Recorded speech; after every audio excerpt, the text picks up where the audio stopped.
brave men and women with an honorary first lap during today's race. Whether it's on or off the track, please join Verizon Frontline in thanking all first responders for everything they do.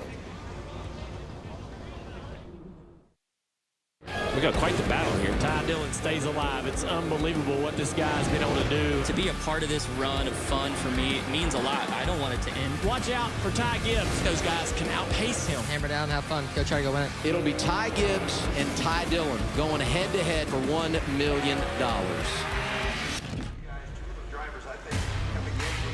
Yeah, so we've got a race inside the race today. It's called the In-Season Challenge, or maybe we'll just call it the Ty versus Ty show. That would be Ty Dillon versus Ty Gibbs. It started 4 races ago in Atlanta. Ty Dillon, a 32 seed, has just continued to advance week after week, but now he is taking on the heavy hitter of Ty Gibbs in that Toyota Mamba. What is the vibe between these two guys? It has been so fun to watch. Yeah, Shannon, it really has. Ty Gibbs is ready to get after it. He's starting up towards the front, got a really good race car, and they are ready to go to battle. I'm standing next to Ty Dillon go. Ty Dillon has had an epic run for the first ever challenge.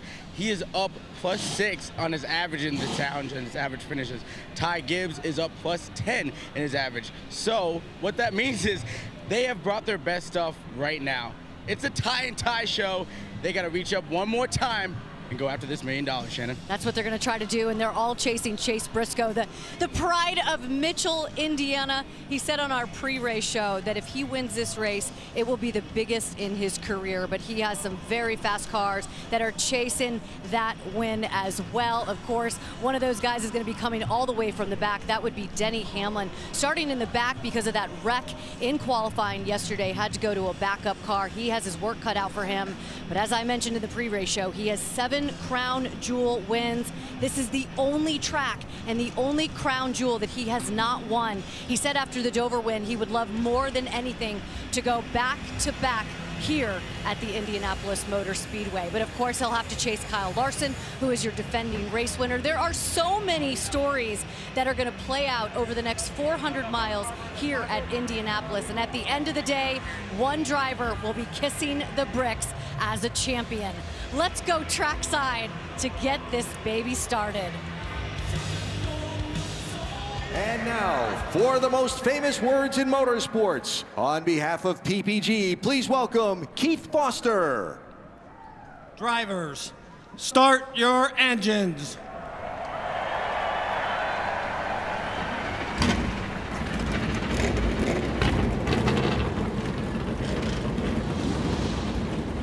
That's the sound we've been waiting for all week long. Also waiting for this sound, that would be Adam Alexander's voice. An Indiana son getting to call this race here at the Brickyard. Take it away, Adam. Thank you, Shannon. Proud to be joined in the broadcast booth by the Hall of Famer Dale Earnhardt Jr., our crew chief Steve Letarte. So it's a crown jewel race. It's an iconic track. Tell me about race day here at Indy, Dale. It's incredible. I remember back when I was a kid, we wondered that we may never run here. This place was just that special. We didn't think we'd ever get the chance to be guests here at Indianapolis. So I've been through this whole process, and drivers love the opportunity to come here. Anyone that's ever driven a race car wants to race here, not alone win here. So when you get the chance to come here and you're a NASCAR Cup Series driver, you want to go out there and win the race, get the opportunity to kiss the bricks. The first real step is rolling out of gasoline alley when you come from the infield out to pit road. That's been happening for years, but then we moved off the oval onto the road course, and I think that's made today even more special. I didn't know if we ever would get back to the oval, and there's some veteran drivers that now that they're back, I think they think this is our chance. This is our opportunity, because winning on the road course was great, but you want to cut your teeth on the oval. If you want a trophy from here, you want it to be able to cross the yard of bricks heading the right way from turn 4 down into turn 1. We talk about how special this place is, and when you look at the history of those drivers that have won here, it is the best of the best, the true elites. Someone will add their name to that list here today. 5 races to go to the playoffs, but today it's all about battling the Brickyard. Another chapter going to be written this afternoon on TNT.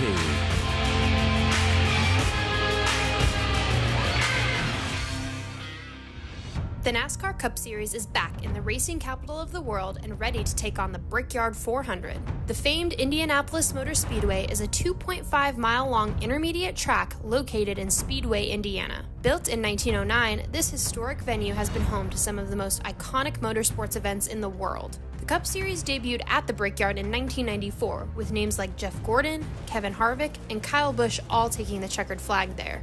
Drivers wait their entire careers for the possibility of adding their names to the legacy of this prestigious track.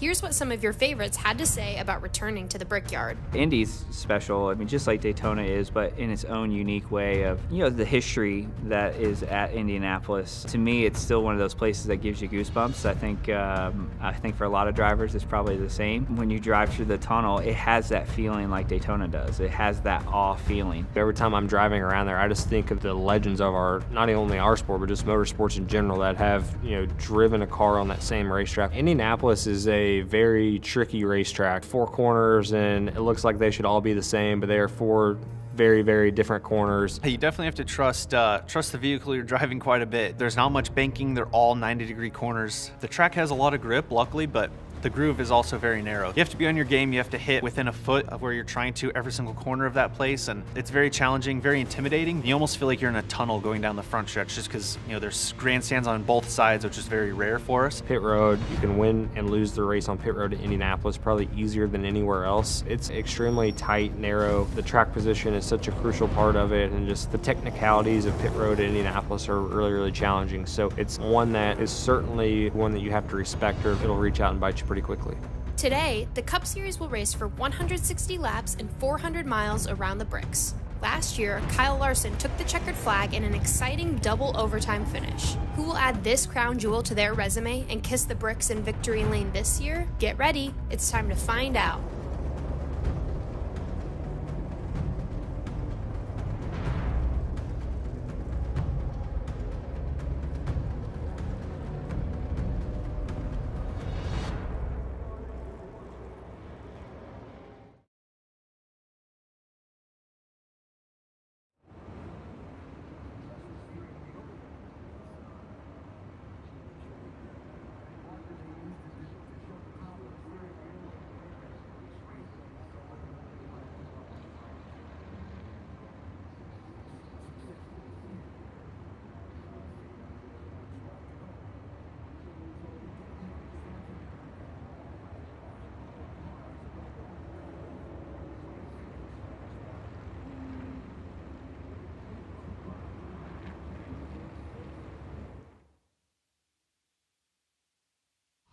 Welcome to the Brickyard. This isn't just another race. It's one of the most special tracks we get to go to all year long. Pretty cool place to race, even cooler place to win. This race can change so fast. You work so hard, and just like that, it can go away. We'll show what we're made up here. My kind of racing. This is why you buy a ticket in the stadium. Here we go. NASCAR on TNT Live at the Indianapolis Motor Speedway. Our coverage of the Brickyard 400 presented by Straight Talk Wireless. Qualifying yesterday, Chase Briscoe on the pole. Let's talk to him. Chase Briscoe, Dale Jr. to boot. You got us? Got you, buddy. Man, what's it like to roll off leading the field around under these pace laps? Yeah, it's honestly kind of surreal still.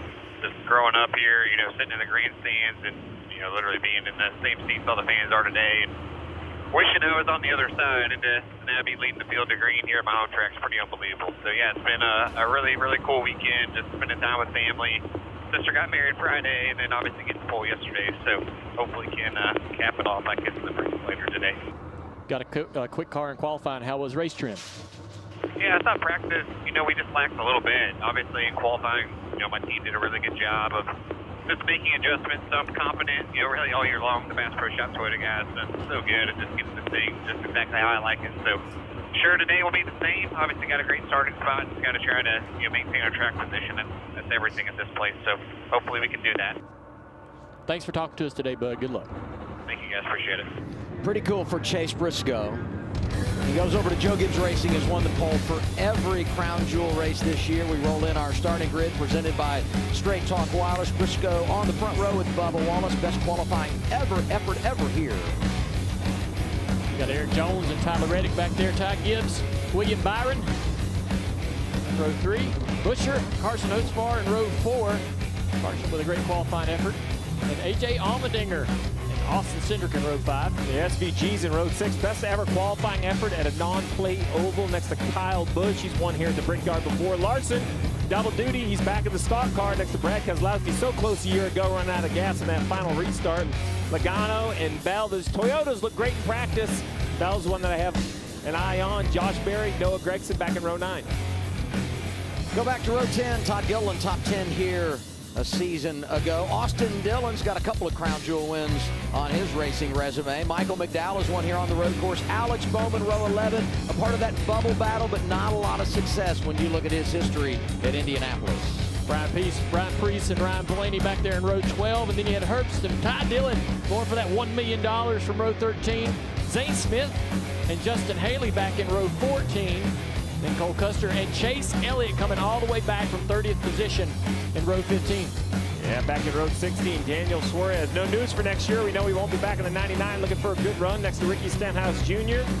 Ross Chastain, Cody Ware make up row 17. Jesse Love making his 4th start of 2025. Will start next to JHN, who was so fast to practice. John Hunter just had a little issue in qualifying. Josh Palicki, Catherine Legg, double duty, and also now running a stock car. She's had some IndyCar experience here. Catherine Legg, 21st driver to start an Indy 500 and a Brickyard 400. Denny Hamlin had the problems yesterday in qualifying. He's in a backup car coming from the rear of the field. Let's hear from our pit reporters. Before we go green, we start things off with Danielle Trottle. Hey, Adam. Yeah, NASCAR's most popular driver, Chase Elliott, is red hot right now. He's the regular season points leader for the first time in over a year. He's done that by winning Atlanta a few weeks ago and having 4 top 5s in the last 6 races. I talked to his crew chief, Alan Gustafson, this morning.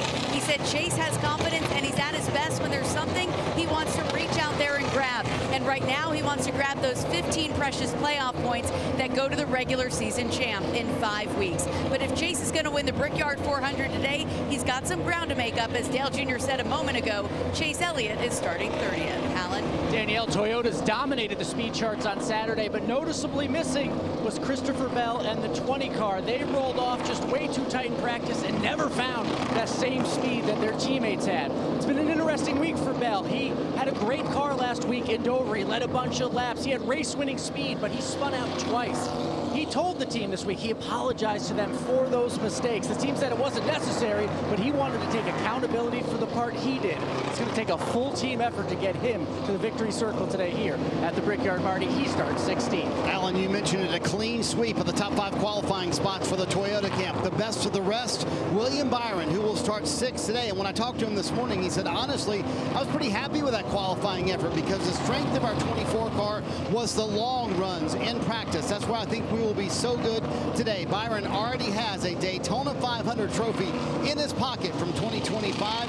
Could he add to it with the 12th win in the Brickyard 400 for Hendrick Motorsports? We'll find out. Just something about that 24 car in the Indianapolis Motor Speedway. It always matches up. And now our race know-how presented by Napa Auto Parts. Well, no track is more important than this one for restarts and track position. They kind of go hand in hand, Dale, right?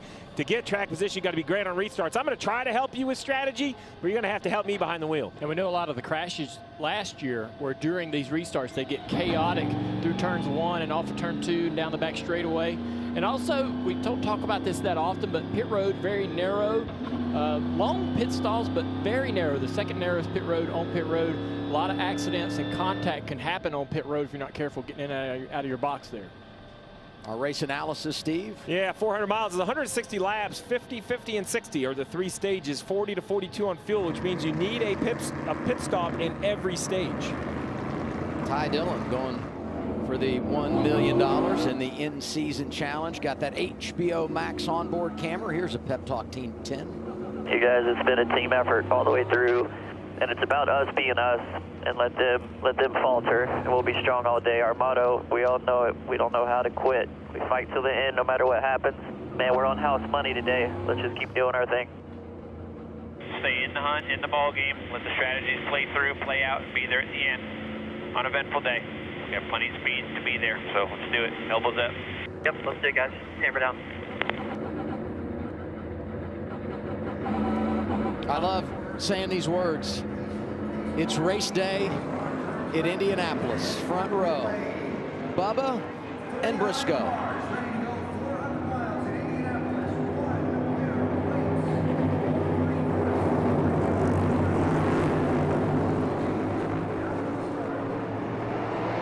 Here we go in the Brickyard 400.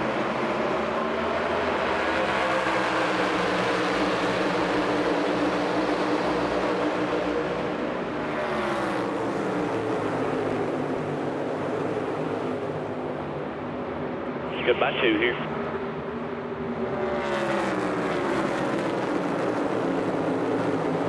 Leaving 3. Got 23.45 cleared behind. A little walking down the back straightaway that we talked about. It's like Ty Gibbs on the inside. Here comes Byron to the inside. Not going to dive bomb into the inside of Reddick there. Going to back off. Big run by the 43 Jones, but Byron looks to defend. Into turn 4. Eric Jones got an awful start. I'm not sure if he was in the wrong gear or just was sleeping, but no go out of that green and white car in row 2.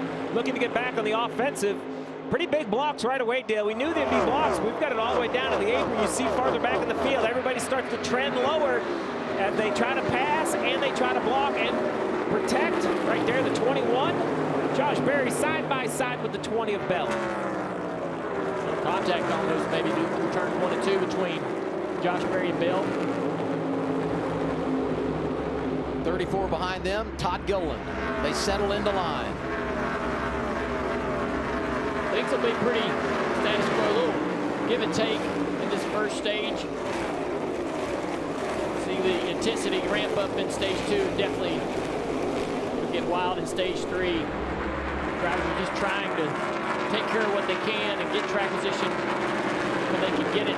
This first stage of the race, the 5 of Larson with a good run up off the corner there, but not enough to make a move. Gibbs has got a run right there on Jones. It looked like he was going to jump out of line. He does. Jones, though, drives in deep from the outside lane. And like that, the 54 loses the nose, easy for me to say, and about 4 car lengths in the middle of the corner. So that dive bomb, we saw Kyle Larson get through the field last year using a bit of a dive bomb technique.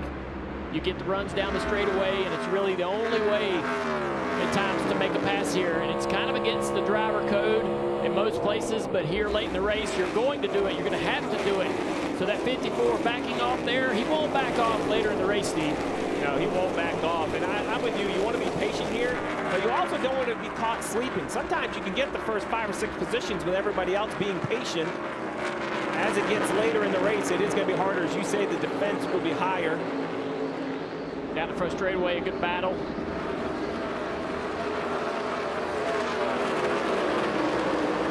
See Blaney here, Ryan Priest, Ty Dillon, all a part of that mix.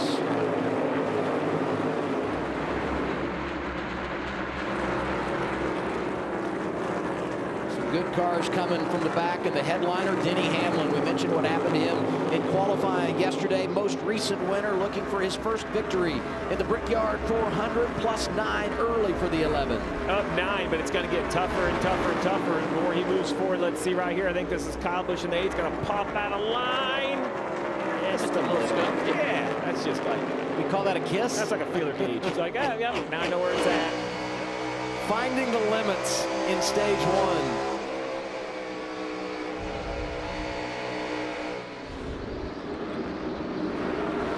This is what Hamlin wants to see, right? So Suarez pulls out side by side in front.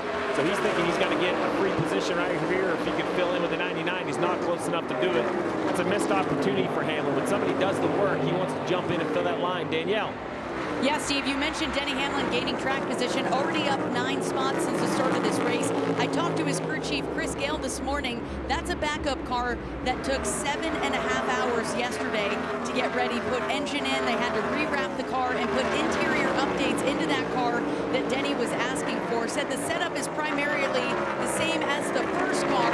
He feels good about it. I asked, how will you make up track position to get Denny this Brickyard 400? He's always wanted. He said, no one's better than Denny at picking them off 1 at a time. Well, Denny in the pre-race, you know, he thanked everybody for the effort, but I will admit his optimism didn't seem through the roof with the car that had to unload. 77 Hocevar sitting right there in front of the 2 of Austin Cindric. Hocevar in 8th, Cindric in 9th. Hocevar lost a spot down the front straightaway to Buscher just a few laps ago. You talk about risk reward at this place, and immediately I think of this guy, Carson Hocevar, because he just always lives on the edge. Well, I just kind of wondered about his car because he just lost that position to Buscher. Buscher has drove away. Now is the 77 holding up the 2? Is there a balance issue? Let's listen in. Might not be able to do it, but a little later turn in if you can help. Just to help your ankle. But get to the bottom for sure. Shoot back to the 2. That's too wide. Lost spot. I cannot be rubber.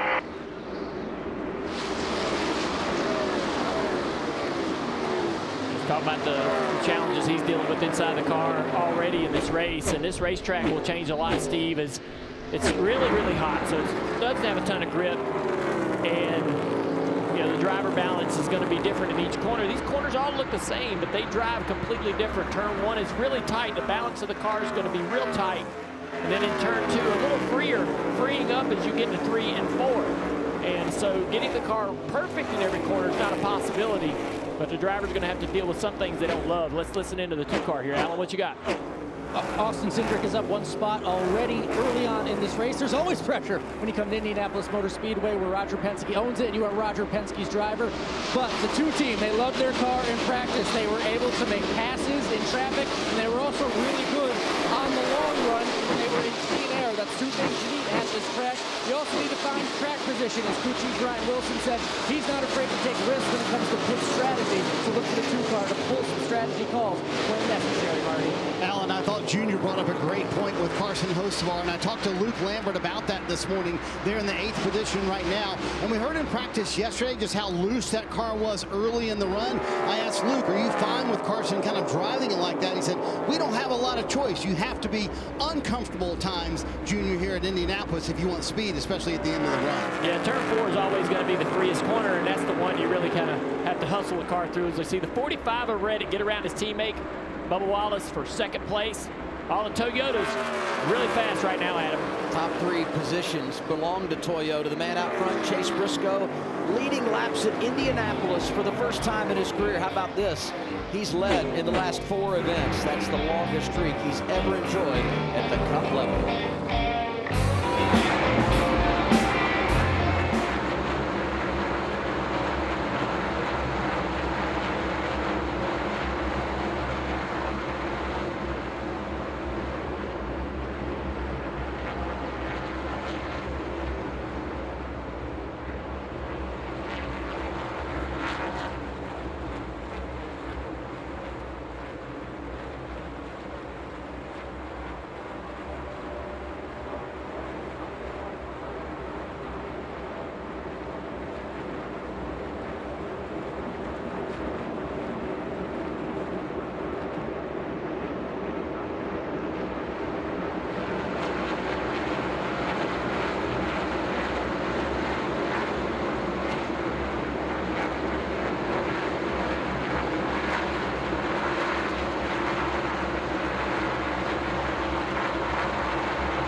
Go inside the race with HBO Max, home of the NASCAR Driver Cam, presented by DraftKings Sportsbook and Straight Talk Wireless.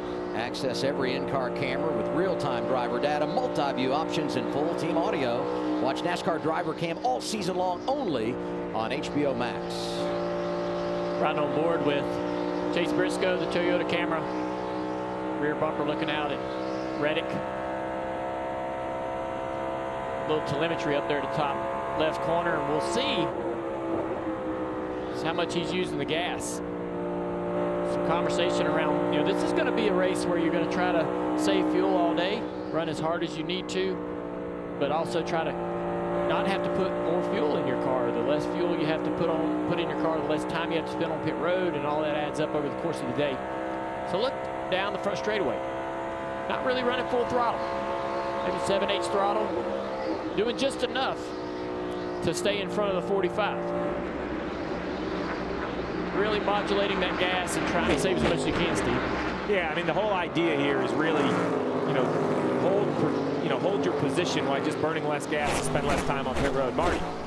Chase Briscoe said a moment ago, I'm slipping the right rear too much. And yes, that pace, Junior, that you mentioned, you can tell these lap times have slowed down quite a bit from what these cars can do. Everybody kind of in a conservative mode, including Chris Buescher, who's the highest running Ford in 7th right now. And that's what his team relayed to him just a moment ago. Listen in.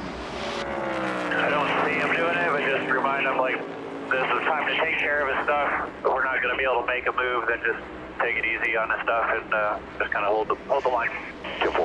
Yeah, Steve, it's crazy. This chess match starts right from the beginning here at Indianapolis. And you see Buescher in that Kroger car. So how much of today as a crew chief is keeping your driver abreast of all the different agendas that could be going on the track, Steve? Well, some drivers want to know all the information. Some just want to know what's their job behind the wheel, right? I think you have to know your driver, because the last thing I want is my driver asking questions in his mind. Dale, you and I have talked about this. If you're questioning something, you're not fully focused on the thing ahead. So I'm going to give you all the information you need, whether we're trying to go fast, save fuel, what is the strategy, what's the plan? Because I would imagine in about 10 laps, we're going to see some cars come to pit road. Kind of wondering, why Briscoe isn't driving away, but he's running just strong enough to be in front of Reddick, and they're saving as well. Everyone behind him is saving as well, but it's keeping all of these cars, lined up like this. The rest of the field there has an opportunity to kind of close the gap, get a little bit tighter, maybe come to pit road a lap sooner, try to get off pit road, try to leapfrog a spot or two, gain a spot here or there. And that's where I think the entrance to pit road and then exit, using the access road out of pit road, all of that becomes so critical. And the drivers, they're trained to really maximize as much as they can on pit road. Not only their pit road speed, but their entrance and exit speed as well, the lap and run before and after a pit stop. All those things add up to time, and you'll have to be perfect today. Go down to the garage prior to the race. In most weeks, the strategy card's like a sheet of paper. Today was like a poster board, just because there's so many question marks on how's it going to play out. And it's not just when do you take fuel, but do you get 2 tires or 4 tires, and then the cautions and when they come, and what that will reintroduce into the strategy conversation. Very compelling when you race here. Riding on board Xfinity Mobile, the roof camera with Tyler Reddick, as he's right on the back deck of Briscoe down the back straightaway. And he's pretty happy to be in this position. You hear him getting out of the gas pretty early there, not really driving in the corner as hard as he can. He's got the track position he wants. Yeah, the pace has slowed down almost 2 seconds. And that's not really tire fall off, that's just fuel consumption. They're just stacking the field up. Yeah, I think in practice we had about a second of fall off at this point. Yeah. So to your point, yeah, they're driving the cars, trying to make sure that they put less fuel in when the stop comes. Oh, we got a car around the 1 of Chastain. Wow, hard damage. Y'all good? Wonder what happened here. This had to be a disagreement of some sort right at the end of the straightaway. Down, right front splitter, fender damage. Tail, right rear corner of the tail, jack lid. Getting into turn 3. Running 34th, started 33rd, did not have a great Saturday, talking Ross Chastain. who was 15th in this race a year ago. First caution of the day, lap 18. So he's just blocking a little bit. Everybody's, you know, they're fading a little bit left to block the entry, and McDowell said, I'm not going to get blocked today. Man. But he ends up making a little bit of contact, so I'm not sure if McDowell, you know, usually when you decide you're upset and a guy's blocking you, you don't end up in the wreck yourself, but somehow or another they got down in the corner and McDowell couldn't get slowed down, and there's contact and one's in the fence. Let's take a look, or let's listen to some audio from McDowell. Just wasn't expecting him to stop that fast. When he blocked me, I didn't mean to hit him, but I didn't expect him to jump on the brakes that fast. Sorry. So all of the drivers in the field, as we know, are saving fuel, and when you're doing, it's sort of an unorthodox thing to do. You're not really sure, you know, how hard a car is going to go in the corner. Everybody's lifting really early. So what's happening right here real quick, Dale, Chastain's pointing towards the A-post. So if we zoom back in on the A-post where Chastain is pointing, there's a valve right there. What he's asking for is there's a hydraulic system that this official right here jogging up in the white fire suit, he's going to plug in with a CO2 cartridge. It fully extends all the shocks with the idea that you can drive back. Very simply, two options. If they have to tow you back, they're towing you to the garage. You can still work on your car, but you have to go to the garage. It's going to take a lot more time. This right here will extend all the shocks to try to air it up. Now, unfortunately for Ross sitting in the car, I think if he would do it a quick walk around, I don't think this is a case for just needing air in the shocks. This car is pretty damaged, but that's what he's asking. All right, take that back. He's going to drive it off. So there you go. Guys. He's rolling. Chastain does a nice job saying, hey, air the shocks up. You see it kind of in the left side A-post. There's that little green box they plugged in. Now, this car's damaged. I don't think it's going to save him a lot of time, but, you know, small things make a difference with the playoffs around the corner. There's Chastain understanding the rules and what his car needs. Now, I don't think he understands the level of damage he has, but I appreciate the grind. A nice assist from the AMR safety team. I rewind to May, last Crown Jewel race. Chastain from the back to the front. He wins the Coke 600. Early crash here in the Brickyard.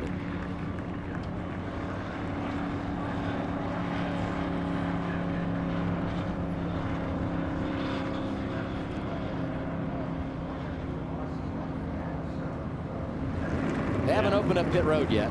You know, looking back at that crash, it's just insane how much fuel saving they were trying to do, and the guys in the back of the pack just running over each other, getting in the corner. Chase Briscoe leads. You're watching the Brickyard 400 presented by PPG.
NASCAR Cup Series racing on TNT is brought to you by Straight Talk Wireless, real unlimited data for fans of fast, official partner of NASCAR.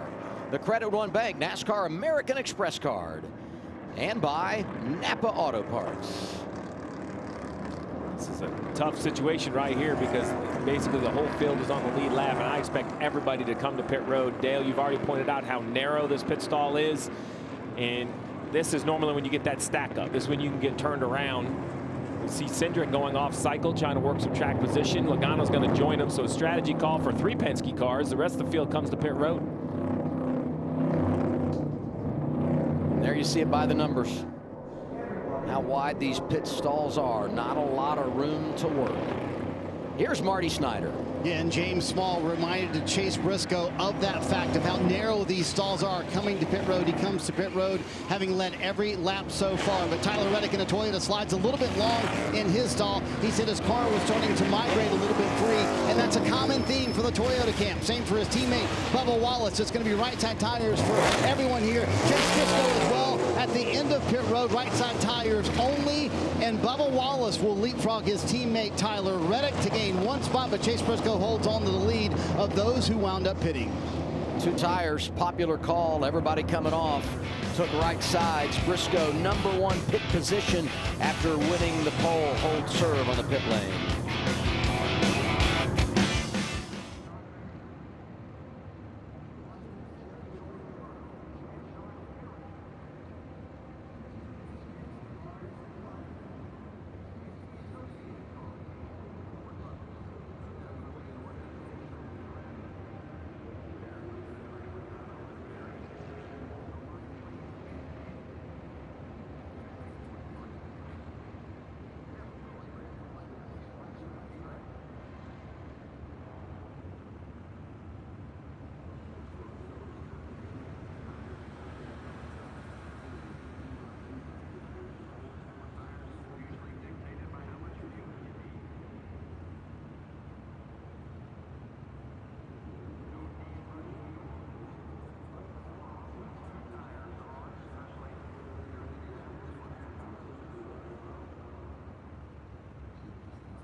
DraftKings Sportsbook is your home for live betting, and new customers can bet $5 and get $150 in bonus bets instantly.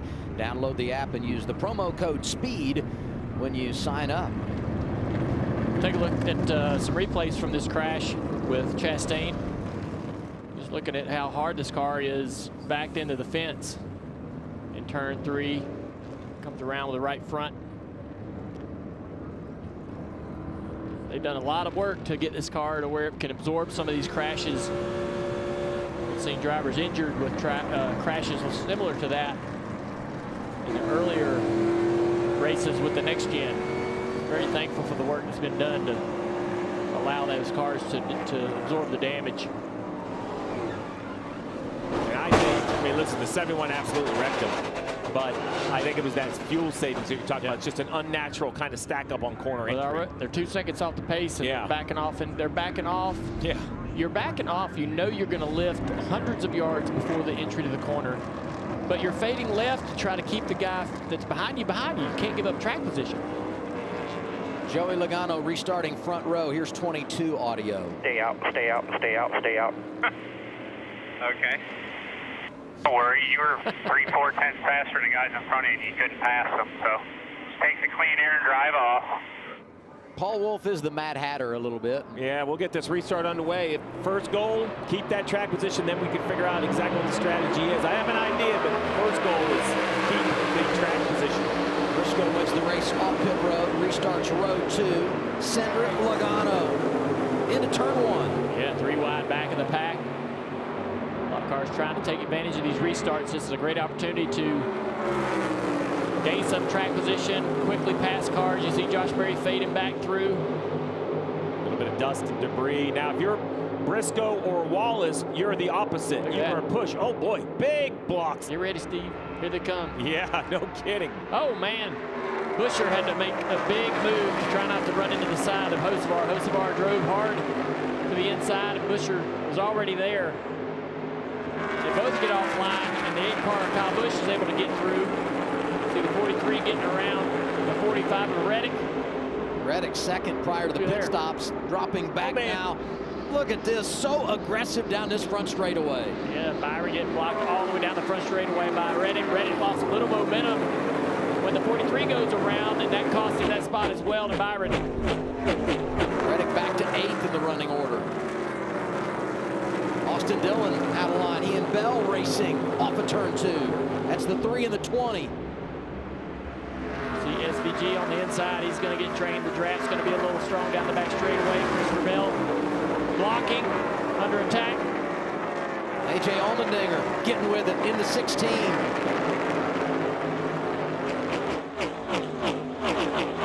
AJ had speed yesterday, qualified inside the top 10 driving for Team Collie. So they fire off on these restarts and they run hard as heck for a while until everything sort of settles down, and then they start trying to save fuel. How much can I lift without losing a spot or giving up a position? Big talent by Suarez right there. I'm sorry, that's the whole conversation deal, right? Because Cedric and Logano is now just going to try to stack the field up, and it wouldn't shock me if they're going to try to go all the way to lap 50 with those yellows. That's way outside what I thought. They're either going to try to pit under green, which if they hold the lead, they can pull off. But if you lose the lead, you can't really pit out of the lead. You know, you can't pit without losing a lap. So it'll be interesting to see as we get closer to the end of the stage what the 222's plans are. This block right here is going to go bad for SVG. Ty Gibbs is showing some patience, but I think he's running out of them from where I see, right? He's there, and SVG, the blocks are just a little late. I think he has every right to block, but they're very late. Back to the front of the field, Cedric, and a report from Allen. Yeah, no talk for Austin Cindric about making it the entire stage, but I did talk to his crew chief earlier today about this exact strategy and trying to get as big of a gap as he can so they can pit without losing a lap and then trying to keep that track position at the stage break. So they told him after this restart, get as big of a gap as you can to maybe pit without losing that lap. It's all going to come down to that timing and that strategy, Marty. 71 into the wall, I believe, on the track. And yeah, is that a right front down, Adam? It certainly looks that way. Yeah, we stay green for now. I don't see any damage to the body where there's been contact with the wall, but he does definitely have a right front tire down from some reason.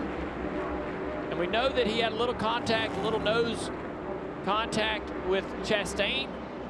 So maybe there's some undercarriage or underbody damage that has been rubbing the tire as he's been going around the track that cut it down. They did a little bit of work to the front end there trying to repair that damage on the splitter. Back to Allen's update on the 2.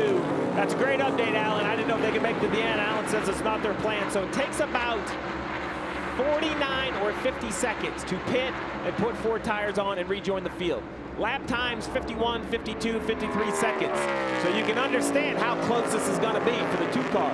They can pit from the lead as now they catch the 71 still smoking. But you can pit from the lead, Marty, but it just gets very close. If you have any sort of hiccup, you would lose a lap. Yeah, meanwhile, we were watching Ty Gibbs just a moment ago. He is stuck back in 19th position. They went with 4 tires on that last stop. Listen to why Chris Gabehart made that decision.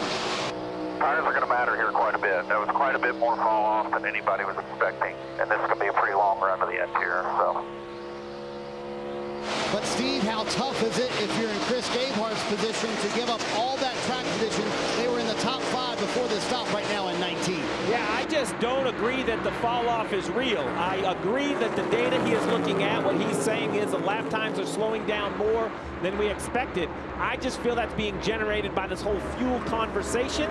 Now look, Chris Gabehart knows his stuff. So he has better tools than I have up here in the TV booth. He might be seeing something the way the cars are moving around or sliding.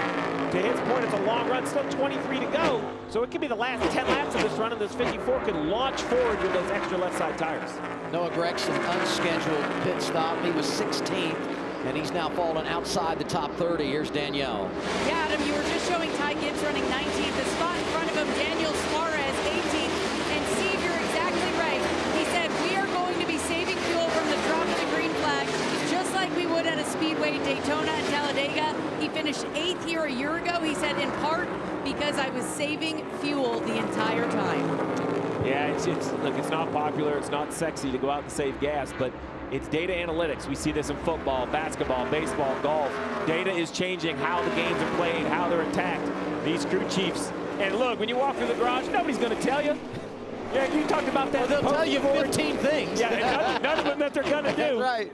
Yeah, look over here, Adam. That's what we're going to do for sure. And that, that's the game they play. I miss that game. I used to get my heart pumping to think, man, we are playing chess on pit road.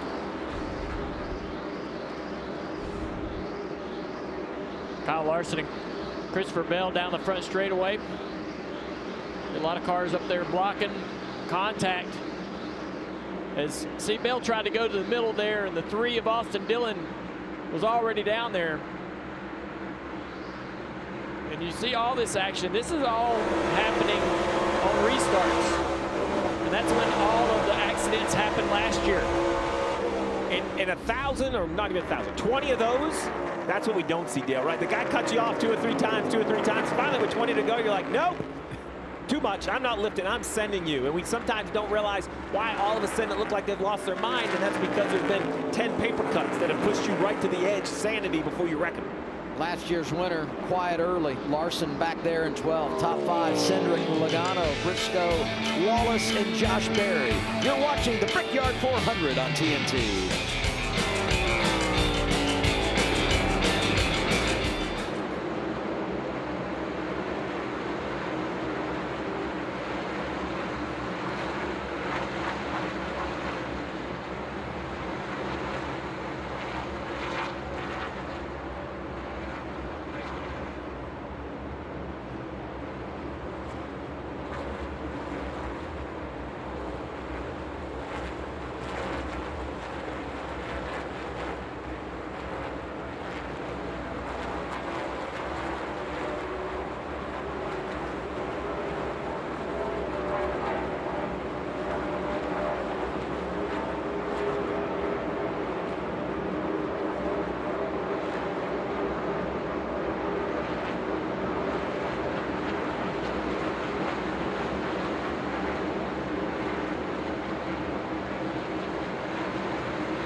Cup Series racing from Indy on TNT is presented by Straight Talk Wireless.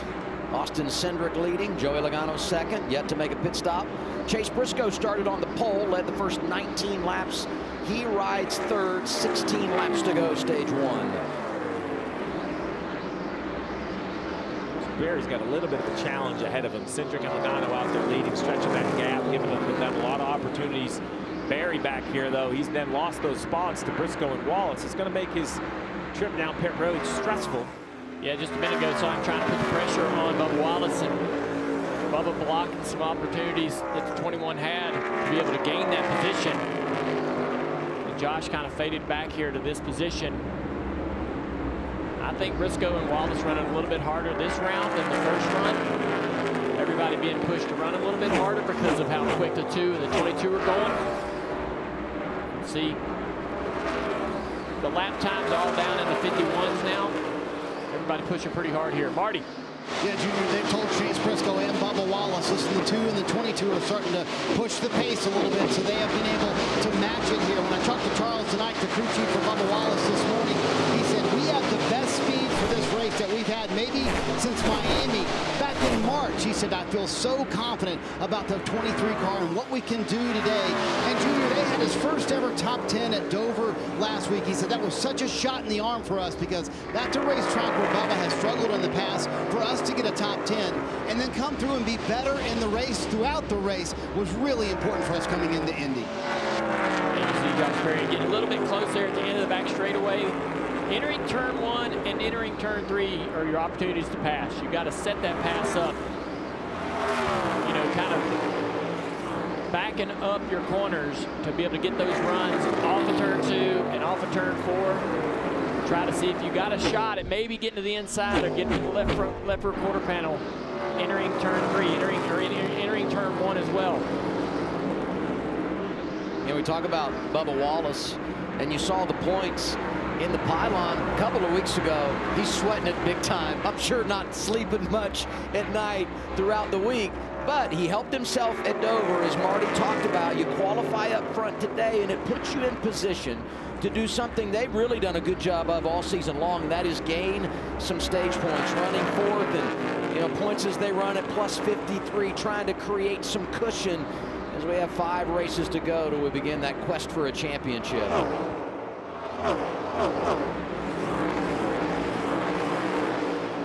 Cindric stretching it out to over 3.5 seconds. Alan, what you got on the 2?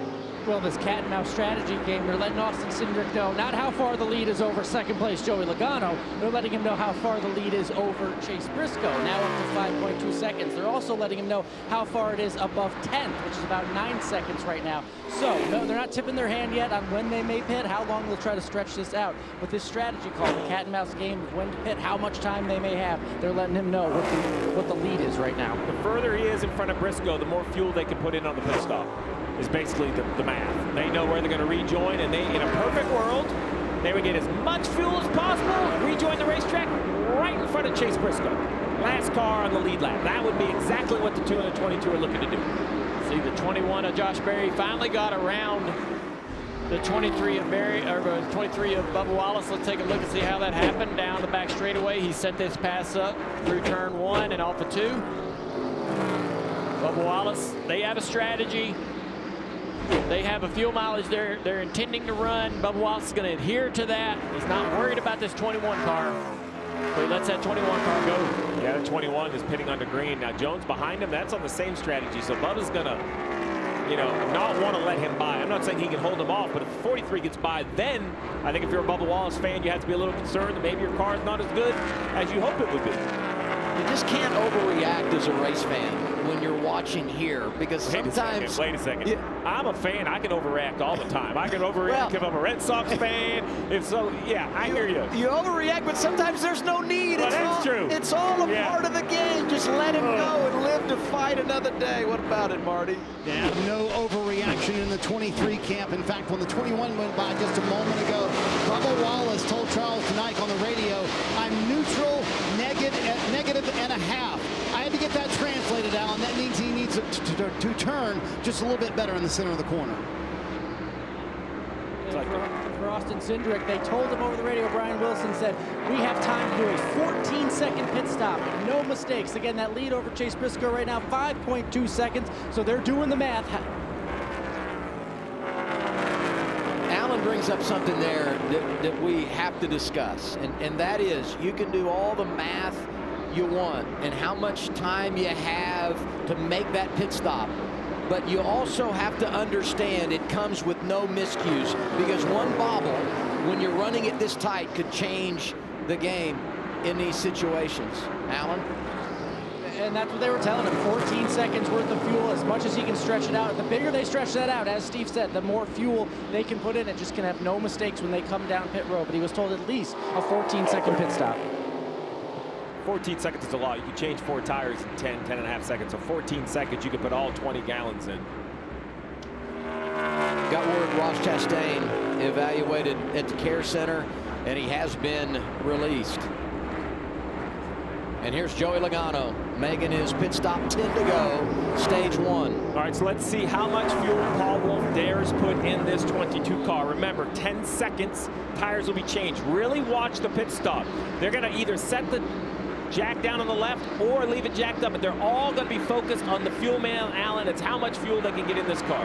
And it's all about going mistake-free. Joey Logano was saying as this run kept going on, it was getting way too loose. But again, that was maybe further back in the pack. This has been different with the clean air and getting that longer, that better clean air out there. Right side tires on, fuel can in. You can see him bringing the second one in. Left side tires on, waiting on the fuel, waiting on the fuel. They're all looking on and off. Looks clean for the 22. You see the rear tire changer didn't even run around the car. He walked because it had nothing to do with him. The guy with the gas can was the entire pit stop. So now here comes Cindric as well. We'll confirm where the 22 blends, but he should be easily out in front of the pack.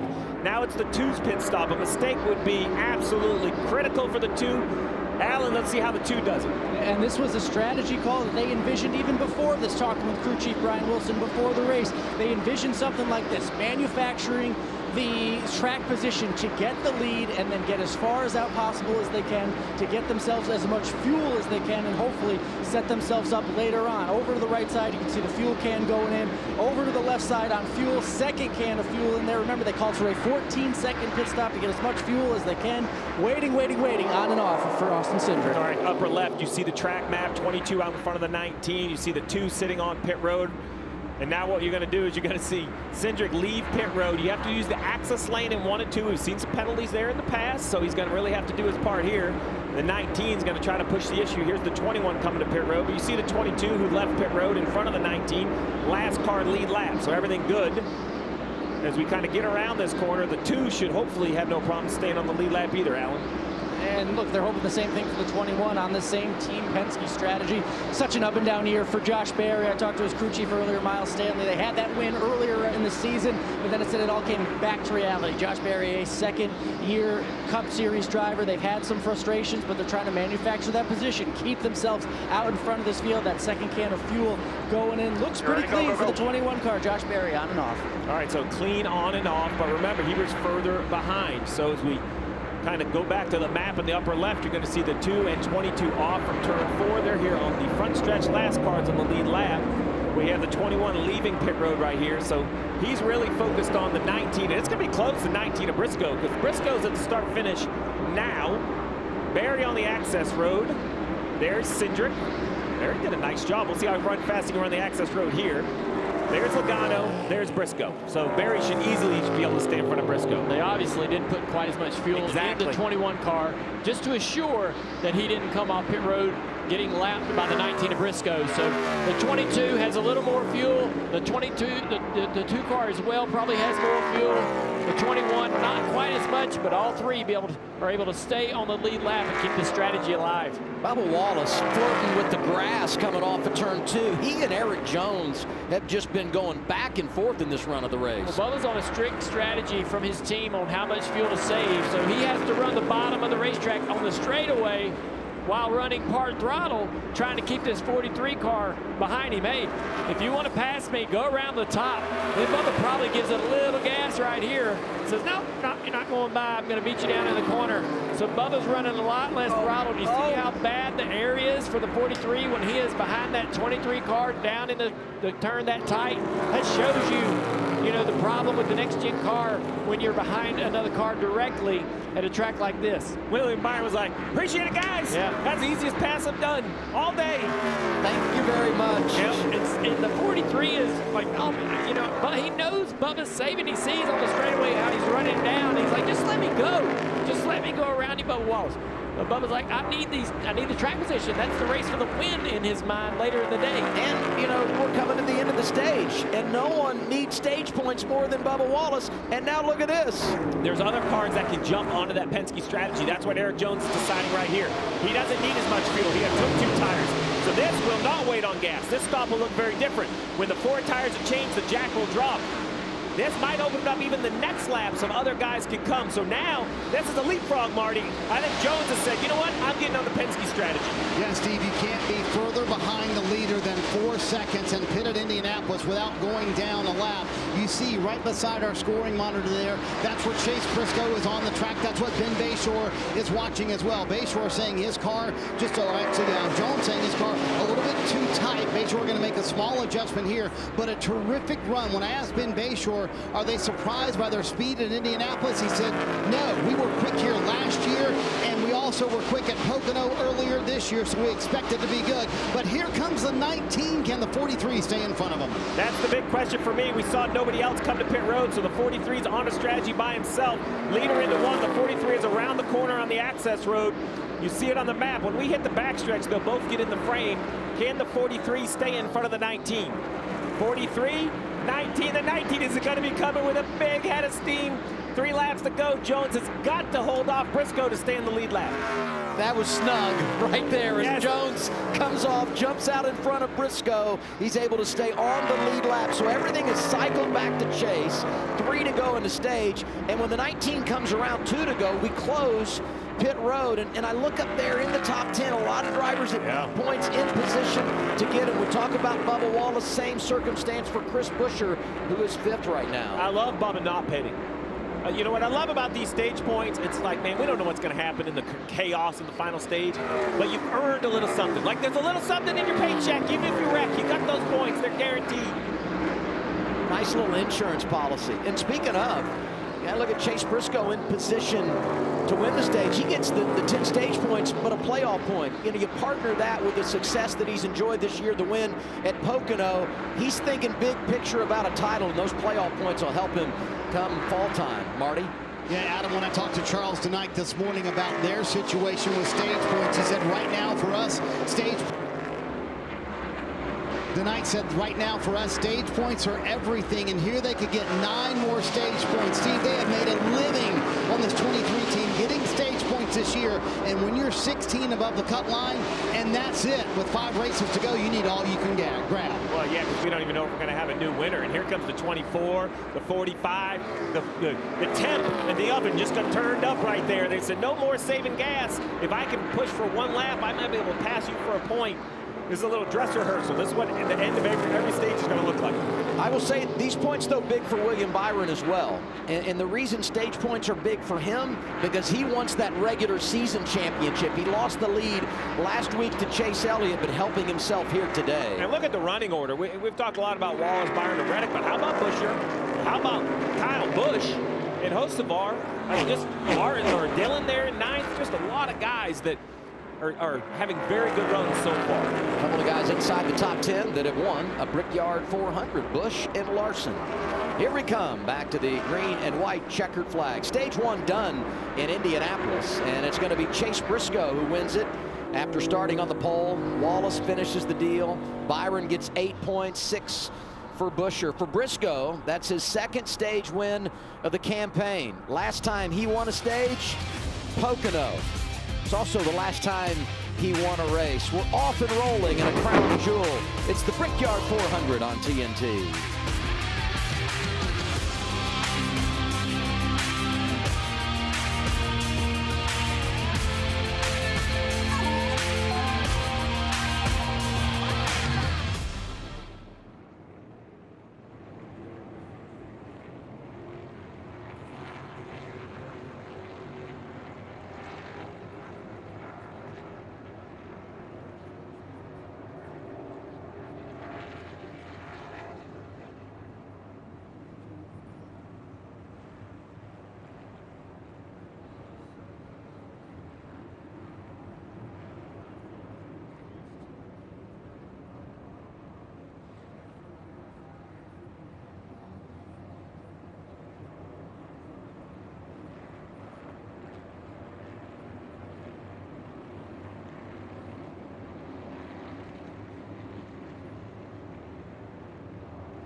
NASCAR Cup Series racing on TNT is brought to you by Intuit Credit Karma. Karma you can count on. Progressive, protect your auto, home, and business today at progressive.com. And by Burger King. At BK, have it your way. You rule. How cool is that museum? Oh, dude, it's beautiful. I mean, should we expect any different? Right. Penske gets involved. All right, big stack here. The guys that pitted under green won't pit. Everybody else will pit. It's going to be a little bit chaotic. I assume 4 tires, varying fuel loads, same thing as earlier. You just cannot get run over on pit road. You see a few guys choosing to stay out. A lot of split decisions on pit road already. Here they are, Marty. Interesting comment from William Byron, who said, I had a little smoke inside my car, but I'm not too worried about it because it went away fairly quickly. And he also told Rudy Fugle, I'm a little bit too tight, but I'm afraid to make a big adjustment on it because I don't know how much of that was just right side tires on that last stop. So a smaller adjustment for the 2014. Meanwhile, Bubba Wallace said, I just need more turn, and that is hurting our exit speed on the corners. And Charles tonight said, hey, listen, we're going to keep working on it, getting you closer. Meanwhile, Chase Briscoe said that was all I had. I was way too free, especially at the end of that run. I believe that might have been a 2-tire call for Carson Hocevar and his team. Yes, it was. Chase Briscoe, of those who took 4 tires, gets off second. Hocevar goes +6. Briscoe, the first of those, as you said, Marty, that took 4 tires to get off the pit lane. 7 lead lap cars stay out. Restart going to be outstanding as we begin stage 2. It comes your way next.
Powerball's race to $1 million is heating up in the Midwest. Yesterday, Hoosier Lottery players got the VIP treatment, touring the pit lanes and meeting driver Ross Chastain. On August 23rd, Powerball will announce the 16 lottery players advancing to win $1 million. It's more than just fun. Every time you play Powerball, you're supporting programs that make your state stronger. Powerball, the official lottery game of NASCAR. Now we get an in-season challenge update presented by DraftKings Sportsbook. And for that, we head over to True TV, the dynamic duo, Jeff Burton, Larry McReynolds, fellas. And then there were two in the bracket. Well, hey, guys, thanks for joining us. So far, Ty Gibbs has dominated this battle. Yeah, and Ty Dillon, he's sitting outside the top 30. Practicing qualified did not go well, but it's been in that final stage, these first 4 races, this in-season challenge. He and Andrew Dickinson, they have executed. We've got a lot more strategy, a lot more laps, and a lot more restarts. Ty Dillon has spent more time behind his challenger than he's been in front of him. Don't count him out. No one has prepared more for this race than the two over on True TV. You know what I mean? You talk about students of the game. Jeff Burton and Larry McReynolds, thank you, fellas. And you guys have been doing a great job last few weeks covering everything in the bracket. Here's Alan Cavana moments ago with Ross Chastain. Ross Chastain checked and released from the infield care center. An early end to your day. I know it's tough back there in the pack. What happened? I went into turn 3 and I think I got ran into, so tough weekend for our Busch Light Lime Chevy, but felt the same as, you know, balance-wise and grip-wise. It's the next couple cars in front of us, just plugging along, and yeah, we'll just take this and move on to Iowa. All right, he won 1 crown jewel earlier this year. No Brickyard for him today. I think his assessment was pretty accurate. Run over from behind. Watching the choose there, you see up front, Preece and Alex Bowman. Preece taking that outside line. And then Cindric Haley, or the inside line, I'm sorry, for Preece. And then Cindric and Haley and Logano and Barry, all on this unique strategy now. Jones on that strategy as well. Be interesting to see with Hocevar and the two right side tires, how the balance of that car is. We know right side tires will tighten the car up, and everybody's been complaining about being loose, so that could be a good move in terms of being able to give him some comfort. Real quick cleaning it up, the 20 of Bell and the 88 of SVG came in at gas right here. Bell had a 17-second pit stop, so they're just trying to find an advantage by putting some more fuel load on, pitting with 1 to go. Alan? And Ryan Preece and crew, they're just playing the cards they were dealt. They started 23rd. What track position they did have, bad pit stops sent them all the way back. So then they came in, made a stop earlier to top off on the fuel, and just trying a new strategy call of what they can. They stayed out here to keep that track position, keep as much as they can, hopefully, in that clean air, Danielle. Alan, you heard Dale Jr. say a moment ago, a lot of drivers fighting loose. Well, Alex Bowman, you see him there in the outside of row 1, says, I'm fighting tight, no front turn in the exits mostly. But he's also having communication with Team 48 and crew chief Blake Harris about weather possibly coming. You remember earlier today, NASCAR started this race 10 minutes early. Let's listen in on Team 48 communication. There's potential rain at halfway, and that's 1 stops us to halfway. So we really need to go at least 8, maybe like 5, 6 green flag laps before the window opens to the stage. We would like to go further, just to give us a little more in case the rain doesn't come, to kind of stack some fuel later, if that makes sense. Adam, makes sense to our resident crew chief, Steve Letarte, up there in the booth. What are they thinking? I like the strategy concept. I don't like the weatherman initiation. When I look at the weather, there is a ton of weather, and it can pop up anywhere, but you're the Indiana native. Are we going to get big time rain? Don't put this on me. I just didn't, you know. I call it as I see it, and right now everything's fine, so I say let's just play on. I like it. This, listen, you see in the pylon, different laps, different tires, different fuel loads, tons of strategy. What's that mean?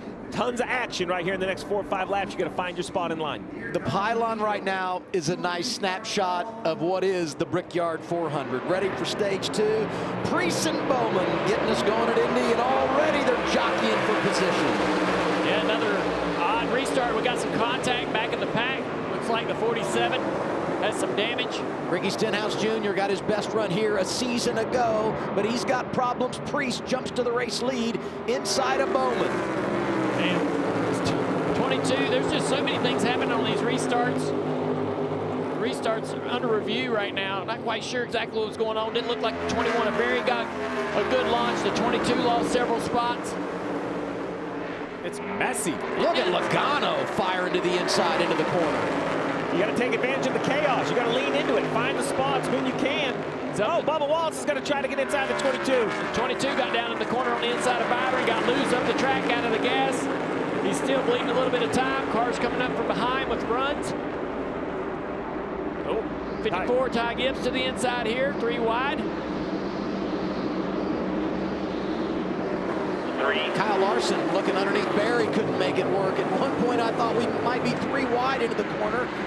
Talk about Ty Gibbs, he's there with Eric Jones, and Denny Hamlin from the back is right behind them. 19 goes around the outside of the 5. Like you mentioned, Larson got choked up on the inside of the 21 of Barry. Oh, look at the block. Incredible. That was Larson going to the inside, trying to keep Ty Gibbs behind him. 47 of Stenhouse and the 3 of Austin Dillon both have heavy damage from the restart.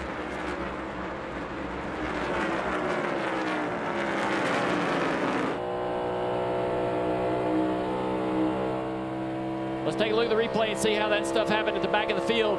Riding on board with the 10, Ty Dillon.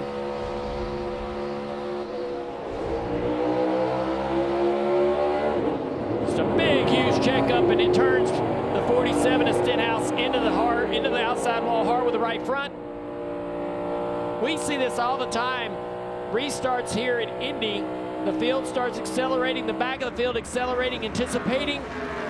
Everyone going. When it doesn't happen, you have to stop. The guys in the back don't know that's coming. You end up running in the back of each other. I've done that. I've been wrecked here on restarts. Wrecked myself, however you want to look at it.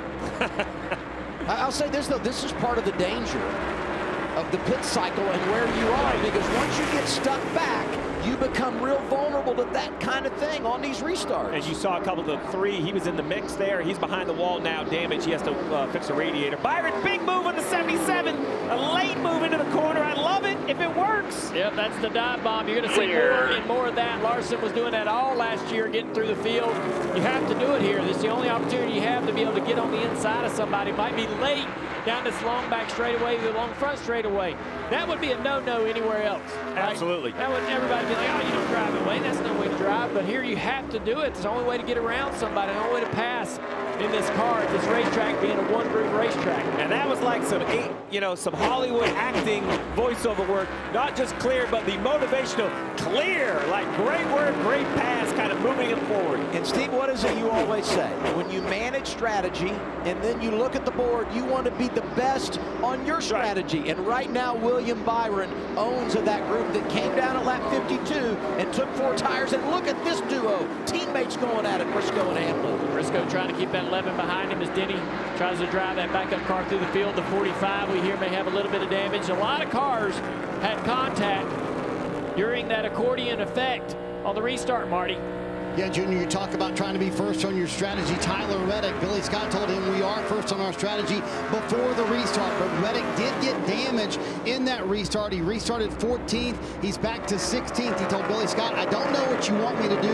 The nose is fluttering pretty badly. They're going to try and get some pictures and figure out just how bad that damage is, Steve, as we ride on board with the Xfinity Mobile on board with Tyler Reddick. Pictures. Each manufacturer has photographers all around the racetrack that live update to the computer.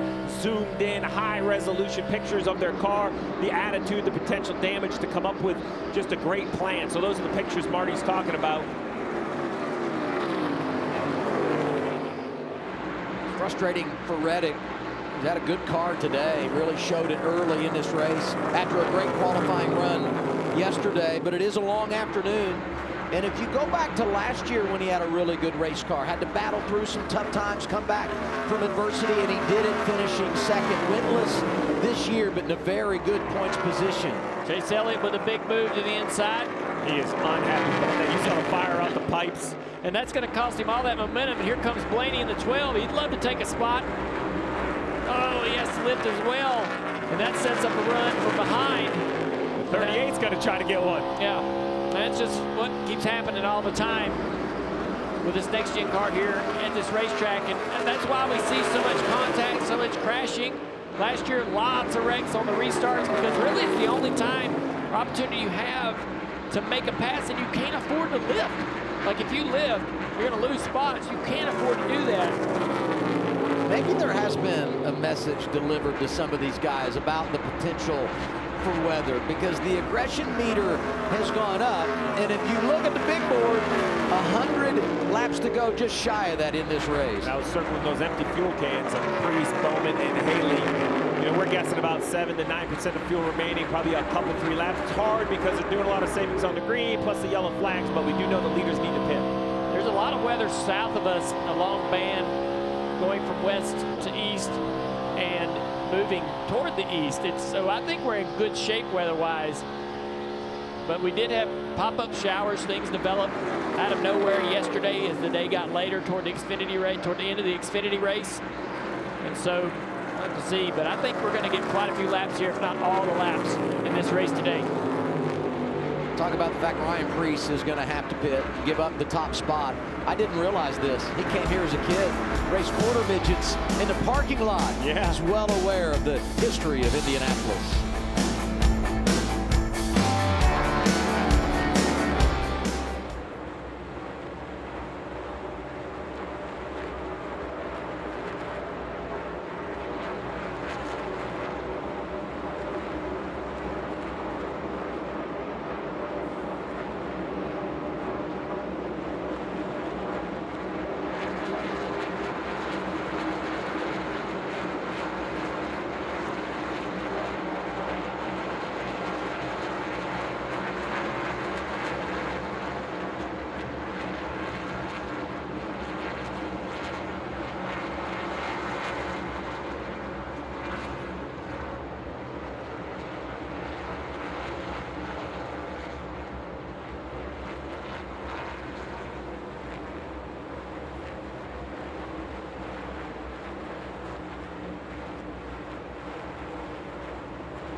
Back at the Brickyard scheduled green flag pit stop. 60 of Priest has pitted, 48 of Bowman on pit road now. Big hiccup for the 60 of Priest. 16-second pit stop when he rejoined. He's a lap down now. That is an absolute killer. We'll see how Bowman does. Their pit stop looked pretty clean. I think they're going to be fine.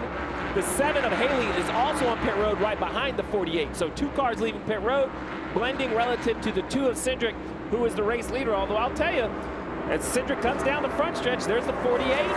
There's the 7. Here's Cindric. Oh, yeah, they're going to be fine. They'll easily beat the 2 to the back stretch. Well, I say easily, but within a couple seconds, they should be ahead of the 2. No violation right there. There you go. Now, the 7's going to have problems. The 7 right there going out of the screen could lose a lap to the 2. Let's see how that looks like on the back. 48 Okay, 7. Not okay. Not okay. Lap down for Justin Haley and Priest. The green flag stops currently have put them in a bad spot. Alan, what happened to the 60s pit stop? Well, they were waiting on the fuel as well, but they also had a bad pit stop. The jack fell, so they had to wait for that as well. You can see it right here. They right side, okay, fuel can in there, and then they come around to the left side, and Brayton put that second fuel can in, and there's an issue right there. You see they can't get the jack up there, and took more than one pump to do that, get the tires on the left side. Still waiting, had to wait on that. And I'm telling you, the crew chief, you are coming unglued. You know you're waiting on gas, guys. We could change these tires at practice speed, 80%. There is no need to go fast, and yet, like, that's like fumbling the handoff on a deal. Hey, we're gonna run the clock out. Run the clock out to the half, and you fumble the handoff. Like what are we doing? There has to be, now it's a human error, it happens, but you get so frustrated because it's an unforced error. It's one thing when you make a mistake trying to go fast, but going slow, out of rhythm, and a mistake on the 60. Can you tell that Steve's ready for football season? Second straight week he's using football analogies. I was dreaming it was the Colts when I said it.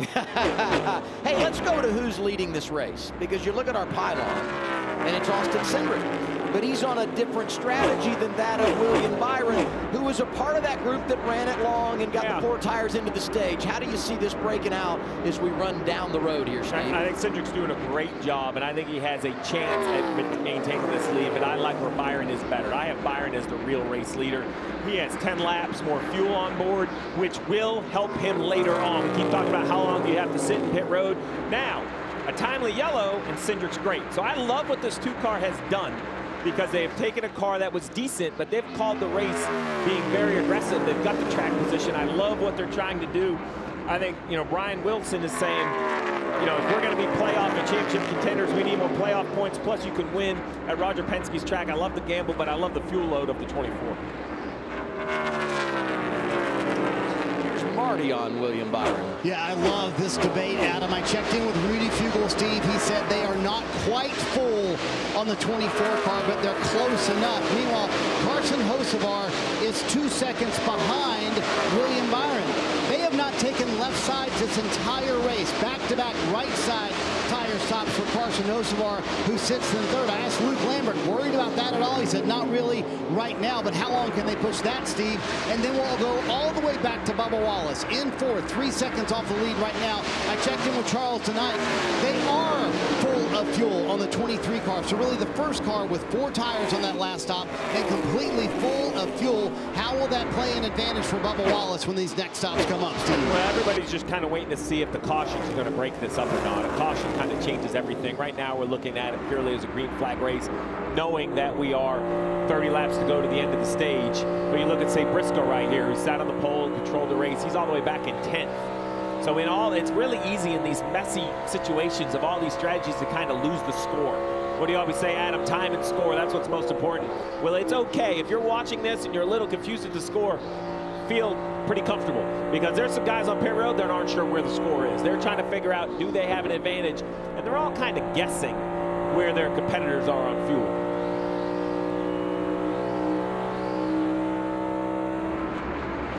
Kyle Busch, a name that popped up on the leaderboard early, and right now he's drifted a little bit here. Yeah, he's looking at the damage on the nose of that car. We talked about all the cars that were involved in that restart accident. There's just a ton of cars through the field that probably have some, you know, some damage to the nose or the tailpiece. And this is huge damage for this 8 car. He's way off the pace.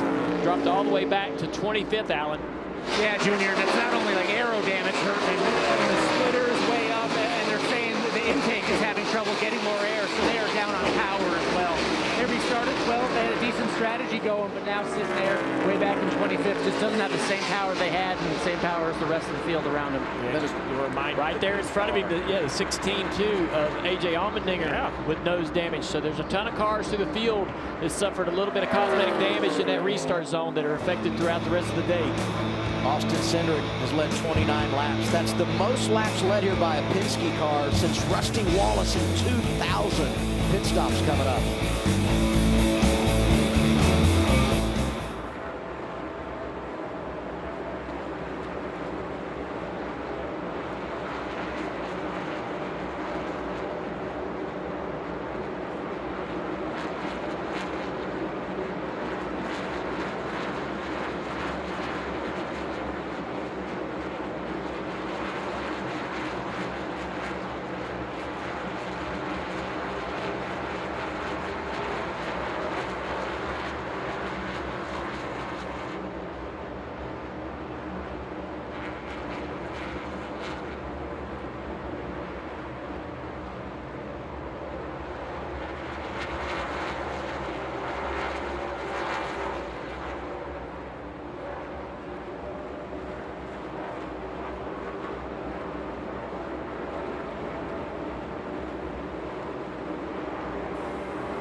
Back at Indianapolis Motor Speedway, let's do our RFK Racing Spotlight presented by Trimble.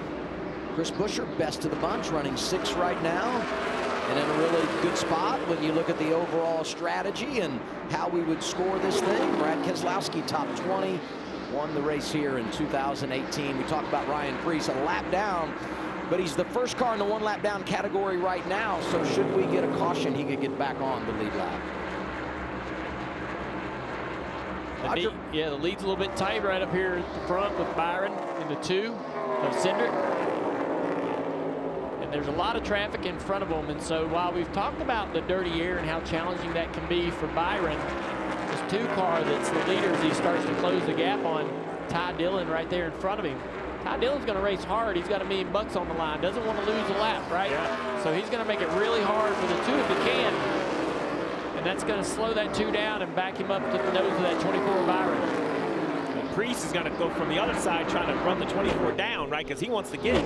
I know the free pass position is decent, but if the 10 does get past, he needs to get in front of the 10. Well, I see Dillon here in this position, and it takes me back to last week when he was racing with Denny Hamlin so hard and the impact it had. And there he goes, a lap down. Big damage on the nose of the 10. He must have been another one in the stack up. Assuming damage to the 99 as well. Suarez, who's up there. Byron's going to get held up there a little bit. Trying to get it. We got a right rear tire issue on the 41 here. And Steve, tire issues were a deal last year. As the teams got more aggressive, right, we started the race probably on the conservative side, but we started to take air out of the rear tires to gain a little bit of grip. 24 sees that flat tire. He's thinking the yellow's going to come out, so he jumps to pit road, hoping the yellow flag waves. Try to pit before the yellow. Great call by the 24. If the yellow does come out, this could be a game changer, Marty. Yeah, brilliant move by Rudy Fugle. That happened when William Byron was in turn 3, and immediately Fugle came on the radio, said pit right here, pit right here. So we'll see how this cycles out.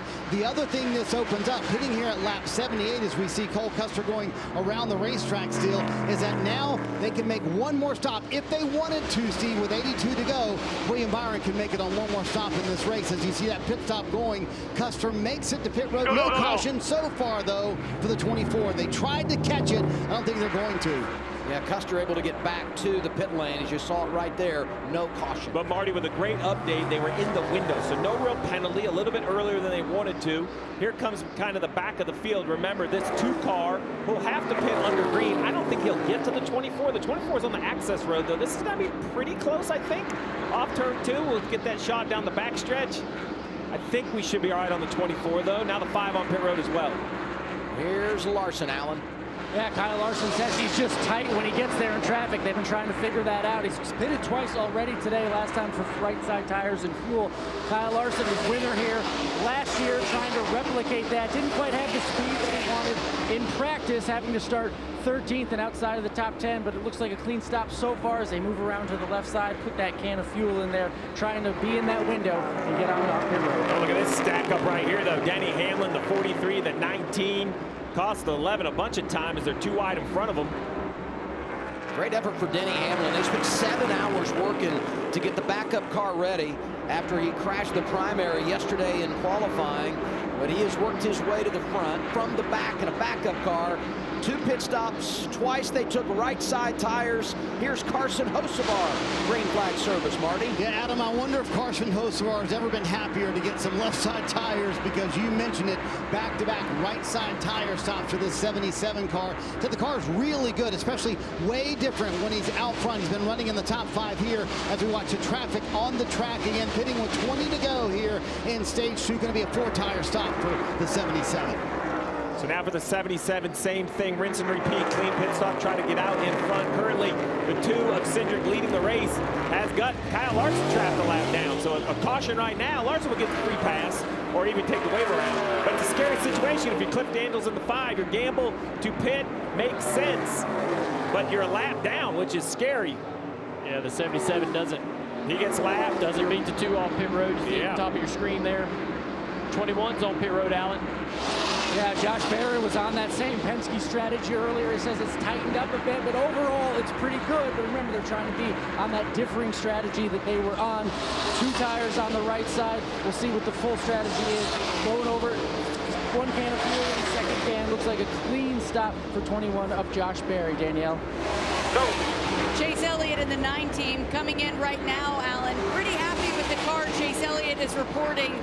He said the right rear gets a little warm and pumped up, but able to cool it back off in this last run. Scheduled green flag pit stops. Just past halfway, stage 2 in the Brickyard 400. Austin Cindric stays on track. He continues to lead. He's led the most laps today. Led the most laps, and he continues. Every lap he runs, he continues to lap cars that are coming to pit road. I only say that because a yellow right now would be an absolute game changer to this entire race, the complexion of this race. It would be great for Byron, who has pitted and stayed on the lead lap, but for the cars that are a lap down, say Larson or any of the group behind it, Barry, Hocevar, Elliott, all a lap down to just this car, who needs fuel in the next couple laps. It makes, look, I'm nervous for him. This is uncomfortable for a team like Larson to think, well, you know, we're riding around a lap down. Oh, we got a problem with the leader of the two. The two's got a tire going down. The right rear is flat on Cindric's car on the front straightaway here into turn 1. A long way around this racetrack, Steve. And the 5's trying to get by in case the yellow comes out. He's unlapped himself. And also Justin Haley goes by. He gets back on the lead lap.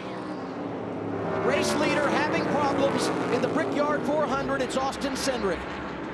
See all the cars going by, unlapping themselves. Will the tire carcass stay on the 2 or will it go on the racetrack? And who jumps to pit road? Oh, right there, it's coming apart. If I can get to pit road, I'm coming right now. This is disastrous for Cindric. Who else tries to come to pit road? Still under green. 2 cautions today, 1 for incident, 1 for the ending of stage 1. Could we get another right here? The 22 Logano has got to be thinking coming to pit road. He does. He peels left. Another car, that's 17 of Buscher, all thinking this is going to bring out a yellow. You got to be right on top of it. Bring in your get. Buscher on, Gibbs on. It is a frenzy to get the pit road in case the yellow comes out. I was just watching that green light because you commit. You want to make sure you get there in time. Here's the 22, Alan, as his teammate has problems. Joey Logano trying to take advantage of his teammate's misfortune. He says this run was so much better than the last one. Maybe a little still too free, but they're going to make an adjustment, try to tighten him up. The team wasn't sure how much they could give him. We're going to try to tighten him up, Marty. Alan, just past halfway here at Indianapolis, and another swing at drivers and teams hoping they can catch a caution here, but so far still green here at Indy. You're on board with Ty Gibbs, the Sunoco on board, and right in front of him, Chris Buscher. They said both of them, the car a little bit too tight at the start of the run, but got better the longer they ran out. Big crew trying to do everything they can to salvage this right now. They're going to put 2 tires on the 2 car, not wait on fuel. He's going to be coming off pit road right here. They're going to put 2 tires, they said, assess any damage. Again, it was a right rear issue. Having trouble getting that side of the car up right now. The plan is for 2 tires, not waiting on fuel. They'll worry about that later, Danielle. Denny Hamlin started dead last today, now up to 11th. Chris Gale just called him in for right side tires and said wait on fuel, didn't make any changes. Denny likes the handling of this race car. Hard break for the 26-year-old of Austin Cindric, driving such an amazing race. 40 laps led, managing the fuel, managing the position, and the tire goes down. We saw it live, Dale. Yeah. You jumped out of your seat when the back of that car fell. You could see it. Yeah, he was. You know, we've seen tire issues here as the teams try to take a little air out of the back of the car, get the diffuser closer to the ground, and it doesn't flatten the tire early in the run. It's such a surprise when we see that so late into the run when the tire finally fails. But the team just getting a couple. We saw the 41, we saw the 2, so the teams will start rethinking some of that air pressure. You want to go fast, but you also have to get that tire to live.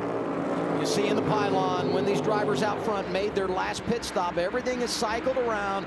Bubba Wallace now in control of this race. He's one of those drivers yet to come. Under green, Briscoe, Jones, Reddick, Gilliland complete the top 5. Blaney's up there, Zane Smith, and Brad Keselowski now in the top 10.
as we come back here covering the Brickyard 400 on TNT. Dale, congratulations to you and your group. Yesterday, Junior. Oh, we got the car on the wall. Right front tire's down on the 43.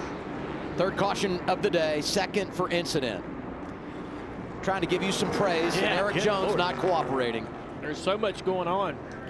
Huge damage to the right front. I'm coming to you, but So the right rear's up. Kind of wondering how this happened, if there was some contact that sent him into the wall, or if he lost the right front tire. I can't tell what exactly is missing, if that's just the tire or the wheel, or if the wheel fell off. Marty, what are you hearing? Well, the 43 had just pitted, and I'm not sure what that is, Steve, but yeah. And also, Chase Briscoe was coming to pit road. Last second, James Small said, stay out, stay out, stay out. The wheel come off the right front, yes, and the brake rotor cut the wheel itself from the inside out. And that's what you're seeing on the grass in there. So you see the 43 right here, 45 goes by. Boom, oh, there's the wheel. God, oh. So basically, wow, yeah. Man, that is a hit. What a hit. Yeah. What a weekend for Legacy. I hate it's going this way, but when we dropped green flag on practice, it was like top of the board by a chunk. Then they backed it up in qualifying. Everything was good. Look at the 19 was trying to get to pit road. The yellow light came, so now he's going to have to pit. And this is going to hurt because so many cars have pitted. They're not going to pit again. So this is going to be a, if it wasn't confusing enough, this is going to mix it all up one more time. How close, though, are they to hitting the sweet spot, right? It's like pit, and boy, then the light comes on, you got to stay out. But would have been a home run if you can get there before pit road closes. Yeah, so Briscoe, Reddick, Blaney, Bell, they all need gas. I mean, I just think they have to come here. Now, they consistently prove me wrong, so we'll see what they decide. Byron, I think, in 10th is right now feeling the best about life. He has fuel and tires, only 12 laps old. Bowman and Priest, you know, hey, Priest's penalty that got him a lap down. Luckily, the yellow wasn't them, so he kind of survived the mix up there. So we're going to let this pit road cycle go through, and then we'll have a pretty good snapshot of what the field has. You look at our pylon and laps since the last pit stop, and everything looks pretty uniform at the top, right? And then after that, it looks like our machine is broke. It's just all over the board, further illustrating what we've been talking about all day long. Yeah, it's just going to be a riddle, you know, or a puzzle to see really who's in the best shape when this race comes down to the final handful of laps. And last year, you know, we had some people really gambling, which we're seeing this now. Everybody's gambling on fuel. Yeah. And we had some drivers at the end of last year's race run out of fuel. We had overtime finishes, which a lot of races at this, you know, at Indy come down to, you know, late yellows, overtime finishes. And I don't know that a lot of teams are going to take the gamble on having enough fuel to do that.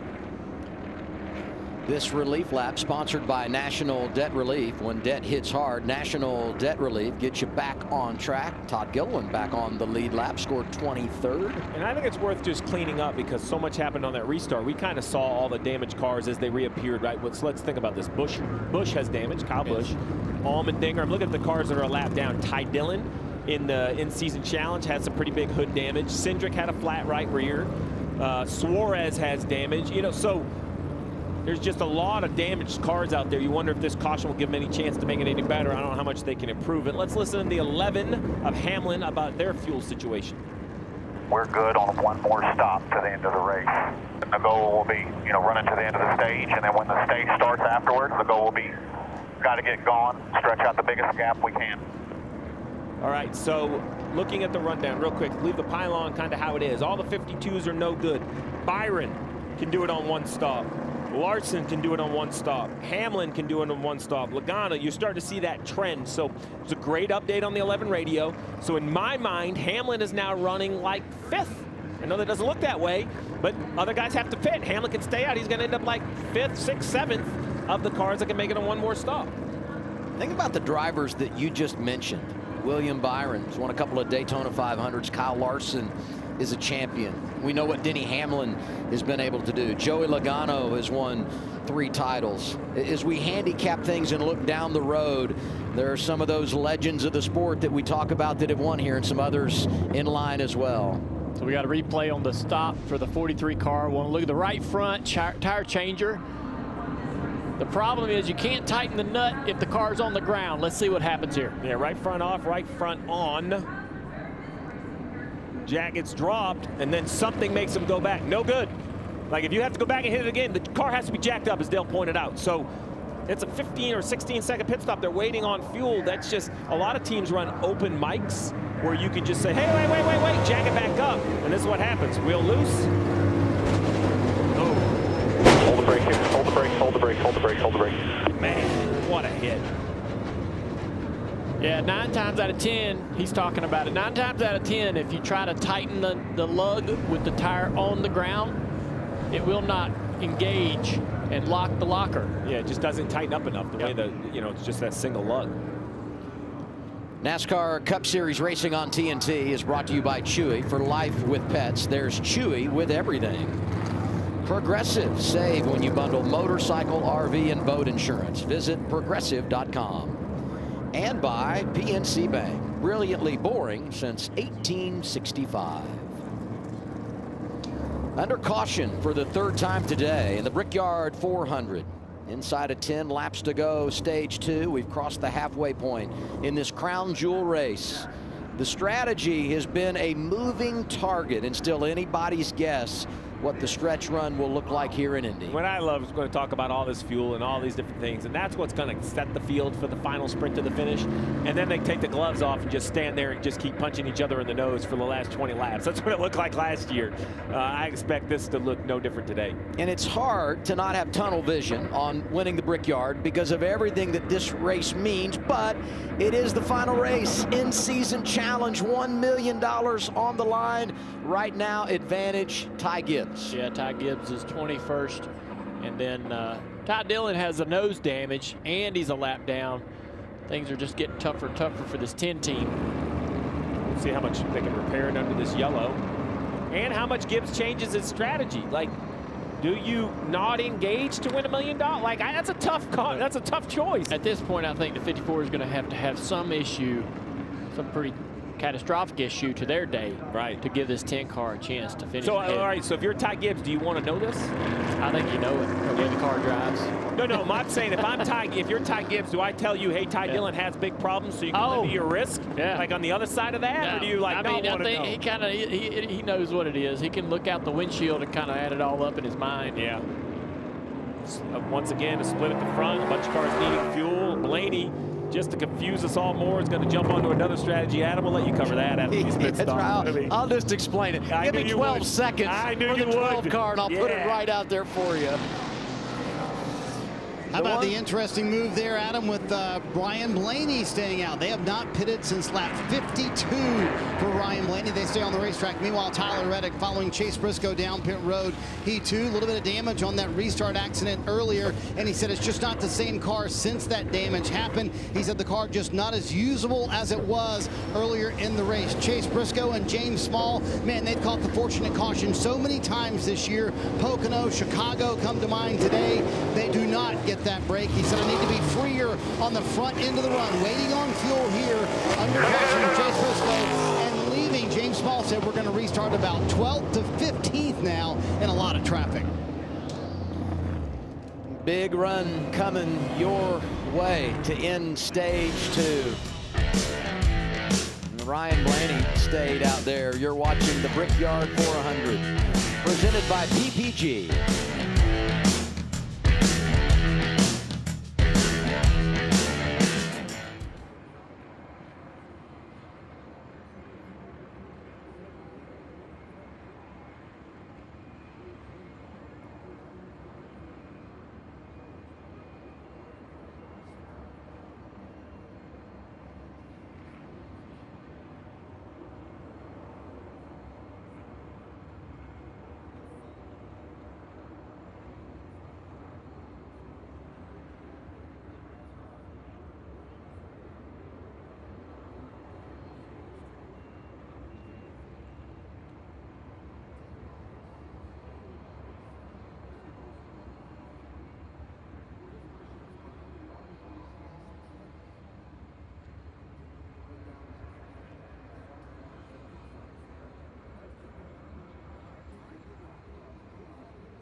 Indianapolis Motor Speedway, all about history, tradition. We talk about legends being born here. First ever Brickyard 400. Jeff Gordon gets the checkered flag. That was 1994. A couple of years later, it's Dale Jarrett. And he said, hey, we won. Let's go kiss the bricks. Started a great tradition with even IndyCar today follows. And Tony Stewart, Indiana native, won here 20 years ago. And you know what he did? Climbed the fence. And then we had this period of time, we said, let's go road racing at Indy from 2021 to 23. And it was A.J. Allmendinger who delivered here the first time we went racing on the road here at the Brickyard. 6 laps to go, stage 2. A couple of different cycles here, and this restart is going to be absolutely amazing. It's the Brickyard 400 and our Cup Series coverage on TNT, presented by Straight Talk Wireless. Yeah, it's going to be like a little 4-lap sprint to try to win the stage. So, what Dale has told us that the intensity was going to pick up. This is going to be one of those times we're going to get a glimpse of it. The knob went further this time, though. I feel like, because the sense of urgency in this race. We know ending a stage, what it can do, and then you also know the reset that will come in the final stage, and you want to establish that track position. What's up, Danielle? Daniel Suarez with a lengthy stop on pit road. Just had splitter damage earlier in the race. Finally a chance to fix it. Trying to get the hood down. Finally you see all that tape on each side. Finally just tape the hood shut. We'll see if that sticks in the performance as we move forward. As for the 12 car, we just saw the big fake out and Blaney stayed out. I talked to his crew chief Jonathan Hassler this morning. He said after starting 24th, we're going to have to find the front by recovering with some strategy. He said we were really confused yesterday after practice why we were so far off from our other Team Penske teammates. But there you saw some strategy staying out. We'll see if it pays off, Marty. Danielle just talked to Jeremy Bullins, the crew chief for Brad Keselowski. As we come to the choose here, they're sitting in second, same situation as Ryan Blaney. And he said, honestly, this just gives us options at the end of the stage. They will pit at the end of the stage, but that will then make their stop shorter at the end of the stage, Alan. So hoping to gain any track position they can, Alan. And Marty, I'm happy to be talking to Eric Jones, not here at the Care Center, but just the fact that you're doing okay. Any warning there? We were able to go back and look at the pit stop, see the loose wheel, but what happened behind the wheel? Yeah, I mean, no warning other than just, slow on the right front. I saw him struggling for a second, but figured we got it on. And then as soon as I turned into 3, I knew we were crashing. I felt it come off. So, yeah, I mean, it looked bad, but it honestly didn't feel as bad in the car as others I've had. So I feel good and, fortunate and happy for that, but just sad for the Dollar Tree team. Just fast car and things weren't working out the best today, but I just wanted to have a shot at the end. And you heard it, fast cars for Legacy, both him and his teammate this weekend. Tough ending for Eric Jones. Yeah, I mean the finishing order isn't going to show it, but I think this organization should circle the weekend because they've been continually improving. But Dale, they took a big jump in my mind on raw speed, both in practice and qualifying. I know execution, some other things, but fast cars fix a lot of things. So if they continue to bring speed like that, it's going to be an impressive finish of the year for the 42 and the 43. Nemechek inside the top 15, his teammate, as we get ready for the restart. Going to be 4 laps to go on the stage. Yeah, John Hunter had great track position here last year, an opportunity to run good, but ended up in the wall by the end of it. But a lot of guys in the top 10 right here trying to get stage points. Bowman in the 48 would love to get some stage points here. Bubba Wallace and Buescher both have done a good job already today in the first stage to gather points, and they're sitting right here in the backside of the top 10. They also want to gain a few more points if they can. Keep that track position, if not grab a few spots. So this should be pretty busy in the top 10 here for the first handful of corners. A lot on the line, racing for stage points, maybe racing for a stage win, racing for control in the final stage. That's the big thing. So Blaney and Keselowski are pitting, but everyone behind them I don't think are pitting. So this restart is your chance to leapfrog on the lead person of your strategy. Remember Byron in the stage point category because he wants that regular season championship. Got a handful of them in stage 1. 4 to go, second stage. Brickyard at 400, 2 Fords out front, Blaney and Keselowski. Much cleaner start than the last time when we had to stack up everybody up through the gears, the snake down the front stretch. Big move by Josh Berry back there in that light blue car. Brad Kay is fighting tight from the outside. Oh, Byron was dancing around there. Yeah, the 24 got really loose. Now inside's a teammate in the 5. Larson's going to go by. The 24's got an issue, still battling the back of that race car through turns 2. Look at the guys running second and third. Kyle Larson and Denny Hamlin finding their way to the front. Huge runs down the back straightaway. Byron thinks he's got his car underneath him now. Down into turn 3. Those two positions could hurt the 24 later in the race. Only time will tell. The battle continues between Logano and Bowman. Yeah, Bowman restarted on the outside of the second row and struggling to maintain this track position. Circle this restart for 2 guys, teammates at Hendrick Motorsports. 77. Kyle Larson, William Byron, and here's another HMS car under attack, Bowman. Hocevar was wanting to go 3 wide there, but the block, the 48 through, made him decide, all right, I'll push you a little bit. Made him decide or decision away. I love it. I like he put that. That was a nice sail. Yeah. He was going 3 wide, but then it decided last minute to go ahead and push the 48. Wild things happening down the front straightaway. Seems to be all sorted out here, but you got the 54 of Ty Gibbs going 3 wide down the back straightaway. That looks like on Josh Berry. There is no out of bounds down the back straightaway, and it seems like on multiple occasions today they run it to the grass. Both those guys had to get out of the gas. The 34 right there of Gilliland. More contact up the racetrack. They're going to get in the fence. No, they're going to save it. Both cars way out of the throttle. Now back up front, Larson and the 12 of Blaney. 2 to go, second stage.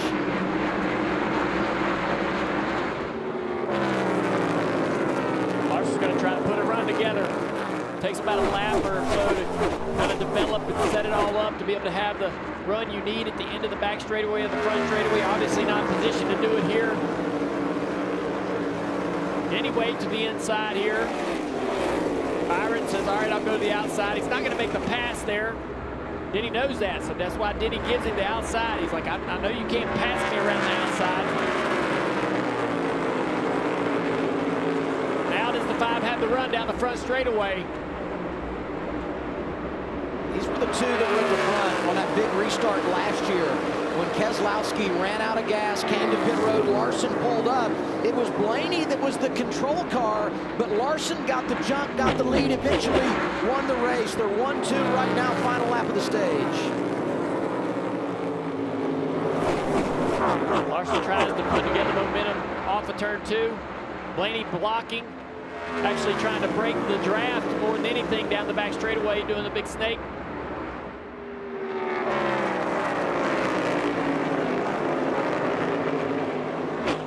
Like a stage win for the 12 car as they motor off of turn 4 and onto the front straightaway. Blaney, a NASCAR champion, won earlier this season in Nashville. And this time around, he's going to see the green and white checkered flag ending stage 2. 5th stage win of the year for Blaney. That's 3rd most. And the first time he's done it here at Indianapolis. Larson 2nd, Hamlin 3rd. Big points for Byron in 4th, who's trying to win the regular season championship. Brad Keselowski up there, Bubba Wallace, Buscher, and Bowman needed points and got them as well. The final stage to come, it's NASCAR on TNT from Indy.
NASCAR Cup Series racing on TNT, brought to you by Straight Talk Wireless, real unlimited data for fans of fast, official partner of NASCAR. The Credit One Bank NASCAR American Express card. And by Toyota. Let's go places. Ryan Blaney making a pit stop while we were away. We knew he would come down. There's only one problem with this. Yeah, pit road closed right now, but they were so low on fuel they couldn't run an extra lap. Penalty will be tail end of the longest line, which is super painful because there's 8 or 10 lap cars, so he's going to basically start shotgun on the entire field, but better than running out of gas on the racetrack. Let's go to Danielle. Yeah, Adam, I can add on the 12 there too. Very close, they said, on fuel, and if they ran out under a caution, he wouldn't have made it back around. You see the 48 is now down and away. Alex Bowman said on Titan 2 and 4, 1 and 3 are fine. Marty? Danielle, like we mentioned a moment ago, Jeremy Bullins told me we're going to pit here. They're going to try and fill up as much as they can for Brad Keselowski. That then will make their stop, which everyone has to make another one in stage 3, a little bit shorter with 58 to go. Meanwhile, we just saw a glimpse of it right there. Ty Gibbs coming down pit road, giving up 17th. Chris Gabehart said he was going to make the call based on the amount of cars that came down. So what's the play here, Steve, for Chris Gabehart, who again running 17th for taking 4 tires in fuel right here? Well, everyone behind him pitted, so basically he would have been the last car that didn't pit. So for Gibbs, I think it's as simple as there's really no penalty. You're not going to gain anything staying on the racetrack. Put that fuel in, much like Brad Keselowski. Under green, a short stop might not help, but under yellow, a short stop, maybe you can leapfrog some guys. This relief lap sponsored by National Debt Relief. Austin Cindric gets back on the lead lap. He's 24th in the running order. The NASCAR Nation crew with us next on TNT.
Welcome back to NASCAR Cup Series racing from Indianapolis, presented by Straight Talk Wireless. Ryan Blaney is your Stage 2 winner, his 5th stage win of the season, but of course he had to peel off to pit road to fuel up that race car just moments after. Hi everyone, Shannon, Parker, and Jamie. Really, the word of the day has been strategy, Jamie. When you're out there in the car, how much do you want to know about the strategy all the other guys are on? Well, I want a coach, a cheerleader, a psychiatrist. I want everything that can kind of give me the information, because we've seen some of the guys out front leading, but they're not in the best position. But when you're back in 12th or 15th, you might have the most fuel and be in the right position to win this race, but it's deflating when you're not up front. So I just want to know all the information I can get. This backdrop is incredible behind us, by the way. Cool. It's an unbelievable view that we have out here. But another thing that's really stuck out to me is the recovery by Denny Hamlin in that backup car has been amazing. And the contrast in days between Bubba Wallace, who scored 10 stage points today, and Kyle Busch, who came in here 39 points below that cut line, gets involved in that incident on the restart, damaged the front end. They've tried to work on it. He's having a very tough day, and at time he did not need to have that. I know, Adam, you've said it many times. This is the one crown jewel that Denny Hamlin has not won. He has 7 overall in his career, and you know he wants to check the box today, see what he can do in this final stage. Well, if you had told him he's starting at the back in a backup car, he would be second for the restart in the final stage. I'm guessing he would have taken that. Time now for our progressive race recap. You see it here. Chase Briscoe starts on the pole, wins the opening stage. Shannon talked about it. Stage 2 goes to Ryan Blaney. He had to make the pit stop when pit road was not open because they were running low on fuel. And Denny Hamlin, can he finish the deal in the Brickyard 400? That's got to give you so much confidence if you're Denny Hamlin, and it's got to give you so much pride too if you're Joe Gibbs' employee, to be able to put a backup car on the racetrack with no laps on a racetrack where the balance and ride heights and all those things are so critical. You know, to drive that car from the back of the field, put him in the second position as we start his final critical stage. Great opportunity for Hamlin here. Let's talk about those drivers front row for the restart. Leading us off, Allen on Kyle Larson. Adam, Jamie, and Parker, we're talking about drivers wanting to know the entire scenario and information. Cliff Daniels, crew chief for Kyle Larson, laid it all out for Larson. Take a listen. It's going to be you getting as big of a gap as you possibly can. Burn, burn, burn. Save now under yellow. Burn under green. Get a big gap. That way we've just got more room to work under green. And that gap is so important because Cliff Daniels explained the drivers 6 on back, they won't need as much fuel later. So the bigger advantage Kyle Larson can get, they'll have to take more fuel, but it can take away that advantage some of those cars behind him will have naturally. So again, as big of a lead as they can is what Kyle Larson is instructed to do, Danielle. Alan, Denny Hamlin running second right now. Impressive after starting dead last in the field because of an engine change and a backup car. It sounds like competition director Chris Gabehart's voice here on the radio explaining strategy to the end. Yeah, so everybody good on one more stop is roughly about 15 laps away from this restart, when the pit cycle would probably start and you can make it to the end. Obviously the deal will be everybody will be pushing for clean air, trying to stretch on the guys behind them everything they can. Whether that was Chris Gabehart or Chris Gale's voice, Steve Letarte, what do you make of him alerting Denny Hamlin as to the field situation? So you got to assume this is the last restart. And if that's the case, this pass could be for the win. This restart could be for the win. Then everybody gets in position. They're all going to pit at roughly the same time. We can't say with 100% confidence how much fuel everyone needs. They're all playing a cat and mouse chess game of how much they're saving. But as a driver, that's not your concern. You have to run this restart right now like this is the restart to win the race, even with 55 to go, because it may be the last chance you go up through the gears side by side with somebody. But remember, Larson got by Byron on the last one. That was change of control of the race in the current situation. Last year, Larson had to come from behind. Today, might be playing defense. He's in control here. Restart final stage, and on the front row with Hamlin.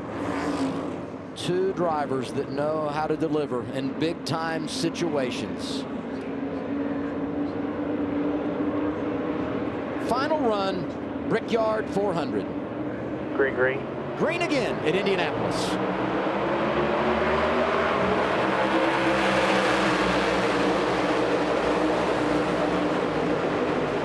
Hopping out of line, looking for something to happen. Oh, 5 up the track a little bit. That drives Denny up the track. He has to jump out of the gas. Byron peeking into 2. Byron kind of gave up the entry, I think, to get a good run on exit, but he has nobody back there to push him. Big blocks coming down his back straightaway. Byron or Larson up front is just trying to break the draft. Byron was thinking he was going to catch Denny sleeping and jump out of line, and Denny did not arc the corner. Byron knows how good that car is, and he also understands, as you talked about, Steve, the importance of this restart in gaining control of the race. Also great to see Carson Hocevar up there. They got all these drivers that have delivered in big-time moments. 3 wide back there going into turn 1. Reddick on the inside.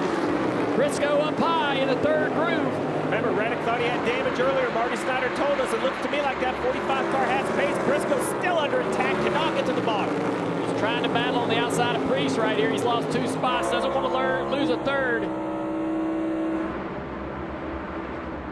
Bell, I assume, is going to stay in line with Briscoe. That'll help him a little bit. Can Briscoe hold off Priest? He's going to try. No, he's going to concede. He's going to take the spot away. You see how Dale shook his hand. He's like, there's no way he's driving on the outside of Priest right there. I like that. Bell here not helping his teammate, looking to the outside. What a move by Bell if this works. 20 was top 5 in this race a year ago. Going to look to the inside down the front straightaway, though. He's going to side draft. This 19 struggling. Here comes a 42, and Nemechek to the inside as well. Toyota's trading spots. Bell gets by, trying to bring Nemechek with him. Briscoe trying to rally in the outside lane. All this happening from 10th on back. I like that move by John Hunter. Good car. Be selfish. Don't push the 19. Go on by. Make it happen for Legacy. The boss man is won here 4 times. Yeah. Jimmy Johnson. Now the 19's going to have to block. Josh Berry right there in his back door. And finally sort of stave off the momentum from all those cars behind him. That car doesn't look like it's driving all that great for Briscoe.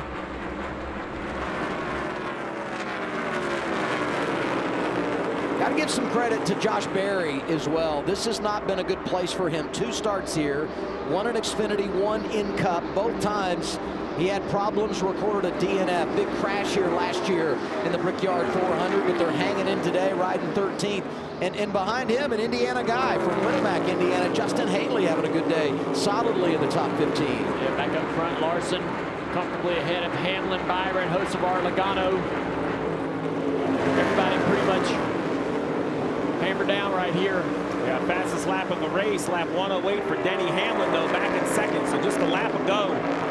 We talk a lot about fuel and all those things, but the wick is turned up at the moment.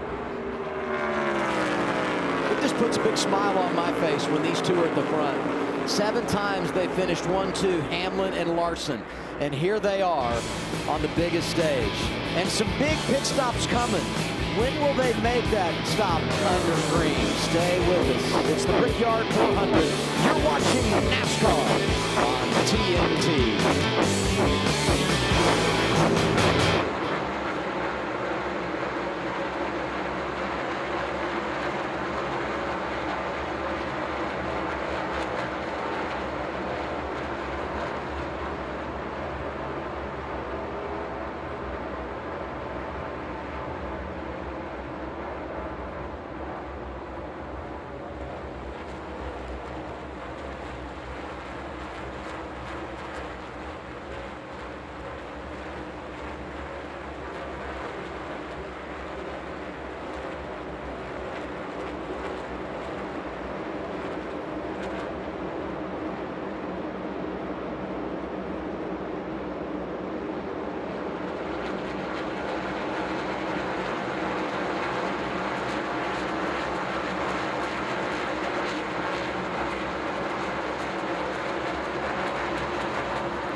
laps to go at Indy. We get our Xfinity fastest lap.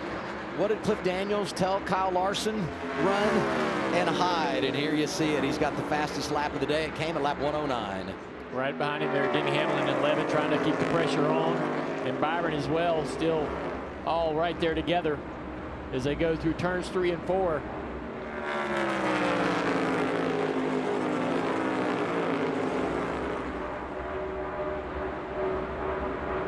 It's like you can just feel it starting to build, don't you, Adam? Like, you know, they look so organized, but they're all positioning themselves. Hamlin's on 2 tires. I bring that up because his last stop was so short. I think that Larson and Byron have more fuel on board, and therefore need a shorter stop. I think Hamlin, now look, he started last. You don't get the second by, you have to pay the piper somewhere. And I think they've just been short on gas, short on gas, short on gas.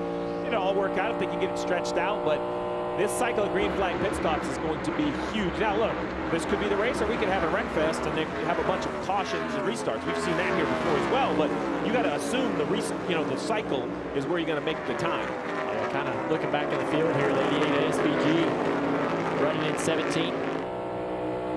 54 car of Ty Gibbs, Sunoco camera as we ride on the roof, going through turn 4. SVG came in here, had a great qualifying effort, his best qualifying effort on an oval, sitting in 17th position, which would probably be his best result on an oval. He had a really good run here in the Xfinity Series last year. And this is his first start in the next gen. And I would think that for a road course, a guy who grew up right on road courses, as SVG did, coming to Indy would be the most similar oval to road courses because you have all these 90-degree corners. And so, not surprised really to see the gains he's made here as continue to watch this 54. I thought Ty Gibbs might get up there and battle SVG and take the spot away. Ty Gibbs just passed Alex Bowman just a lap or 2 ago to take over that spot. But good shout out for SVG making the gains on the ovals like he wants to. Carson Hocevar 4th in the running order, Marty. It's been an impressive day for Luke Lambert and Carson Hocevar. Remember, they started this race off by going back-to-back right-side tire stops and then only took left sides on their 3rd stop of the day at lap 80. I just talked to Luke Lambert. He told me, Steve, they got it full on the last stop, so they're equal to some of the guys in front of them. But they just told Carson a moment ago, your pace is too slow. Pick it up. The reason is they cannot be further behind Kyle Larson than 4 seconds. Right now, 2.5 for Carson Hocevar, and that window for this final stop is going quick. Yeah, I think they can make it for 42 to go. I would probably, I'd probably wait to 40 to go unless a whole bunch of cars pit. You see everybody kind of positioning themselves.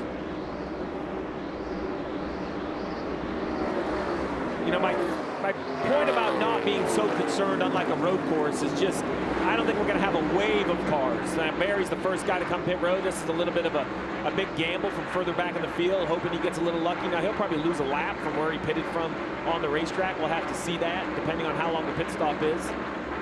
44 to go for him, Alan. Yeah, an early gamble. We've seen these Penske cars gamble before. Josh Berry was last in at lap 93. Quick stop for Josh Berry on and off. We'll see what he can do with it. So that'll help him dramatically. He won't lose a lap at all. So that was my point about how much time they spend on pit road. So now this is kind of now going to set the bar. Anybody that comes off from pit road will compare to Josh Berry because we believe he could probably make it to the finish on fuel. So the leaders are on the front stretch. He still might lose a lap. It's going to be very close. 22 of Logano. So now this is what's going to happen. They're going to just kind of trickle in a little bit every lap for the next 2 or 3 laps, I imagine. Alan, now you have Joey Logano in front of you. Yeah, another Penske car, another aggressive strategy. I mean, this was part of their plan. They've worked all day to get the handling right on this 22.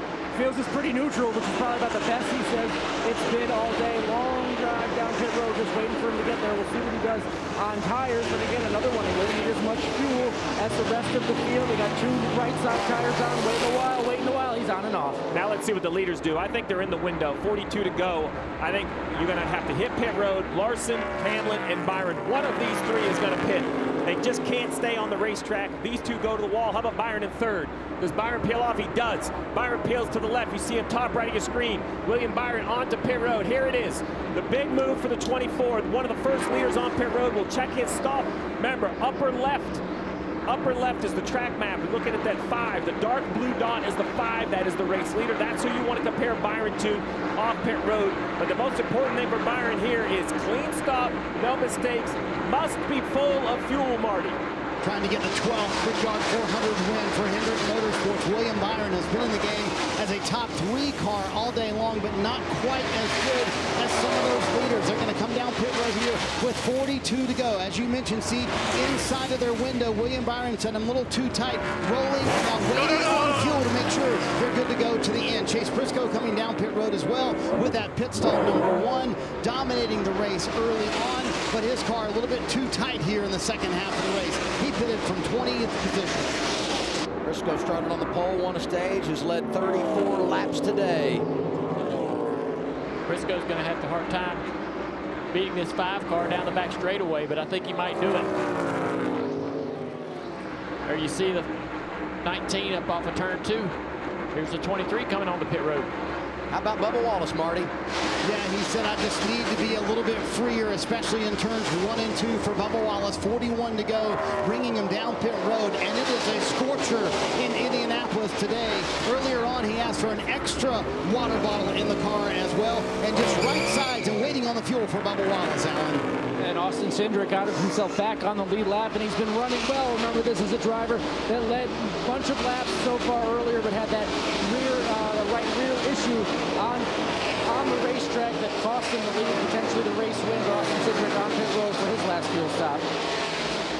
This is so interesting, right? Because the 5 is leading the race, but all these cars coming off pit road, like the 19, the 24, even the 21 of Barry is up the road a little bit. You see right now another car blending off. That's the 17 of Buescher.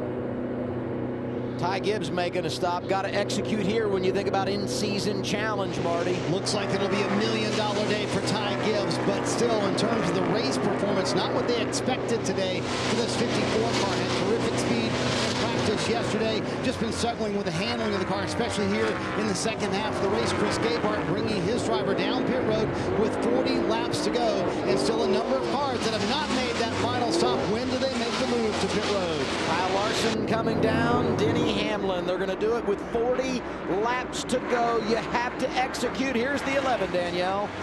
Denny Hamlin says right now to his crew chief Chris Gale, my car is pretty neutral. The 11 seems very happy with it, Alan. Kyle Larson and crew chief Cliff Daniels said the best part of their team is their ability to adapt this strategy that's happening right now. They're going to wait, give him 2 tires, and he says, wait for me. Cliff Daniels says, wait for me to give you the cue to leave. Waiting. They're going around. They're actually putting 4 tires on the 5. Letting them go, Marty. Keep an eye on the left-hand side of your screen. Let's see where William Byron comes out with his teammate Kyle Larson. Carson Hocevar also pitting right here. They were going to wait on fuel. They told him, we are not going to wait now. They had a little bit of a lap advantage. And now watch the blend, Adam. Well, it's a bit confusing right now because I thought the 24 is the best. Will he get in front of Larson? But the 22, Logano, is up the road again. There's Larson, bottom right. Upper left, William Byron. So the 2 Hendrick cars, Larson is going to have control. Now I think Cliff Daniels is going to have to tell Kyle Larson that bright yellow Pennzoil paint scheme, so famous here in Indianapolis, well, that's the guy you have to go run down. Can Paul Wolfe and Joey Logano find a way to take control of this race by a short green flag pit stop? You also got Bubba Wallace also in between them as well, the 23. Logano made his pit stop at lap 117. He took 2 tires. Talked about Bubba Wallace, talked about Tyler Reddick, and there you see Larson. And we talked about fuel load and all of that. Well, kind of there. I know the running order and the pylon says something different, but these guys have played their hand. We know the cards that they have. The 22 car had a 6-second pit stop. Man, 37 laps is going to be a long time out there to try to figure this out. Logano, you see right there, Paul Wolfe, right side, so good at manipulating these races. And I know he's not leading on the pylon, but these cars can make it to the finish, or we hope they can, from where they pitted. It's so clever that this strategy started from the very beginning of the race to be able to know that they needed to make that short of a pit stall late in the game and literally leapfrog the 5 car of Larson, which is probably likely the fastest car on the racetrack. So you also have the 2311 boys in there as well. Roger Penske bought Indianapolis Motor Speedway 2019, but he only has one win here in the Brickyard 400. Could Joey Logano deliver for the captain today?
Next weekend, Cup Series racing returns to the NBC family of networks. USA has you covered from Iowa. 3 o'clock Eastern time, Sunday afternoon. Ryan Blaney going for 2 in a row there. Today, it's his teammate trying to get it done at Indianapolis. Joey Logano. He is our Chewy top dog. The cycle is right now. Listen, I'm going to have to give Paul Wolf. It was a little bit of like the Trojan horse move. I was watching Byron and Larson in the middle of the cycle. I don't know how this 22 could hide. It's bright yellow. It stands out of the racetrack, but he did it. They found a way to cycle themselves to the front with a lighter fuel load and only 2 tires. The battle now is just this car behind and another bright car. This Chumba Casino ride from Bubba Wallace, it is running some great laps.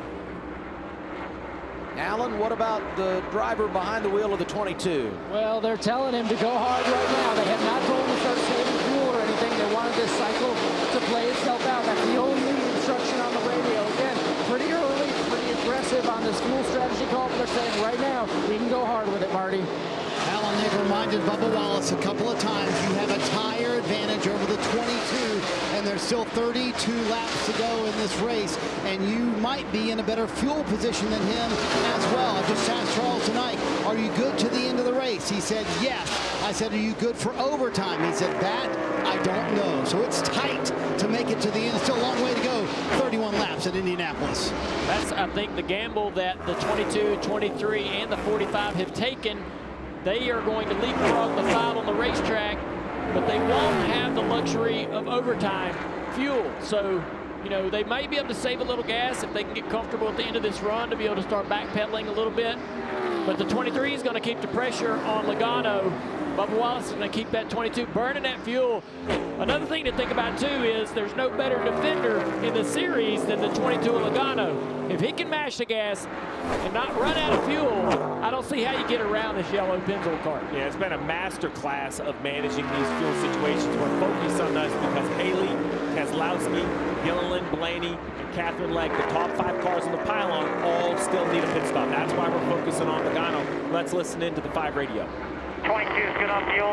The 22, 23, 45 are all going to be close on fuel. I don't know that they have enough on board to make it into race green the whole way. Just be aware of that. So every team, much like we are, they're doing it with war rooms at home. They're looking how long they're on pit road. They're looking at their data. They're looking at all that information. What Cliff Daniels said right there is, look, we think they can make it. It doesn't sound like a lot, so I need you to push. Even if you can't pass them, don't let them slow down. Push them in that uncomfortable feeling, Dale, right? Keep the pressure on. I'll be shocked, though, if anyone runs themselves out of gas, knowing everything that they have at their fingertips with technology, knowing what the 19 Briscoe did at Pocono. All of those things give me the confidence that they know how to get these cars to the finish. Will they be able to run hard enough to keep that 5 car behind them for the rest of the way? You know, something else to think about here. Brad Keselowski was in control of this race late last season. Similar strategy to today. They ran it really, really long. Ultimately ran out of fuel as we got ready for overtime. Ryan Blaney pitted 2 laps behind him at 104. Not trying to suggest they can go all the way. You need cautions to do that, certainly, but something to keep in the back of your mind depending on how everything rolls out here. I will tell you, this car's running nearly 52.5-second laps. So they're like a second and a half slower than the lead. I can't believe they're trying to stretch it, but if you're ever going to run out of gas trying to win a race, why not the Brickyard? And when you have a win, right? I mean, you got to roll the dice here. Yeah. What do you see, Marty? Well, and remember, Brad Keselowski tried to set it from his last stop last year at lap 101, but there were a lot of caution laps within that, so we'll see what happens with a 12 car. But, Steve, I think it's a fascinating debate for those who think they can make it to the end and maybe not make it to an overtime. That's the current state of affairs in the NASCAR Cup Series. These crew chiefs are willing to gamble. They will pick saying, hey, I might be able to make it to the end. I might not be able to do overtime, but the risk is worth it to win a big race like the Brickyard 400. What do you want to have? Track position? Well, this is reminding me a lot of another bright yellow car by Paul Menard. He stretched the fuel really well to be able to win at the Brickyard. First career win for Menard came right here at Indy. Now, when you say, well, what's Justin Haley doing? Look, he's thinking if we run long enough and the caution comes out, he'll have a tire advantage. Or if he just, say he pits when he needs fuel, and then the caution comes out, he could stay out and have a better tire advantage. He's trying to find an advantage. Keselowski the same way, running here in second. But if you're Justin Haley, you're leading the Brickyard 400, you're from Winamac, Indiana, 110 miles up the road, take all you can get, right?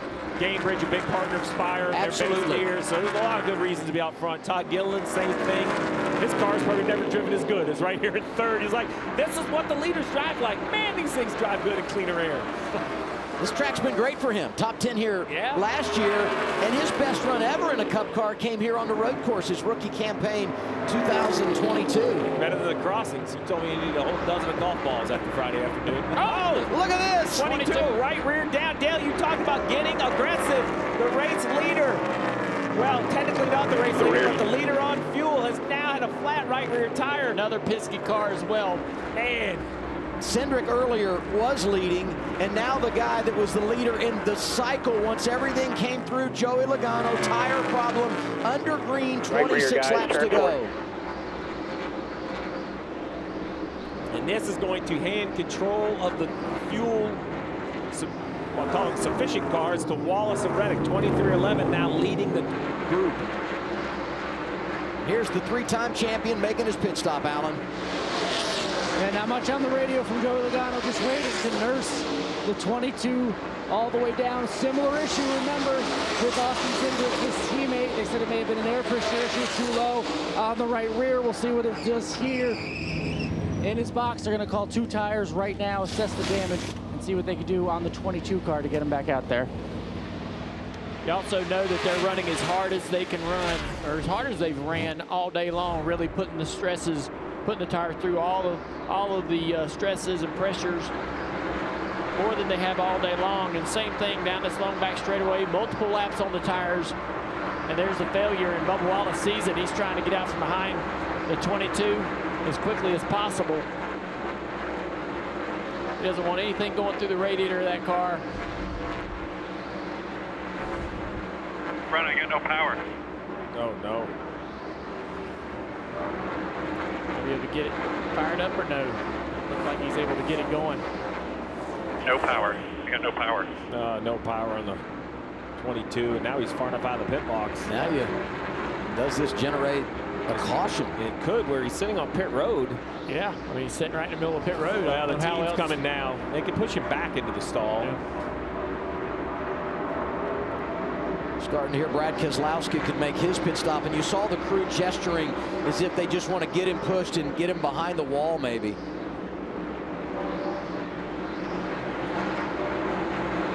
Finally, he's got power underway there for the 22. And here come the top two. Justin Haley, Brad Keselowski. Felt like they had to make a pit stop. We knew Haley did, and they're coming here with 24 laps to go under green. Brad first with Marty.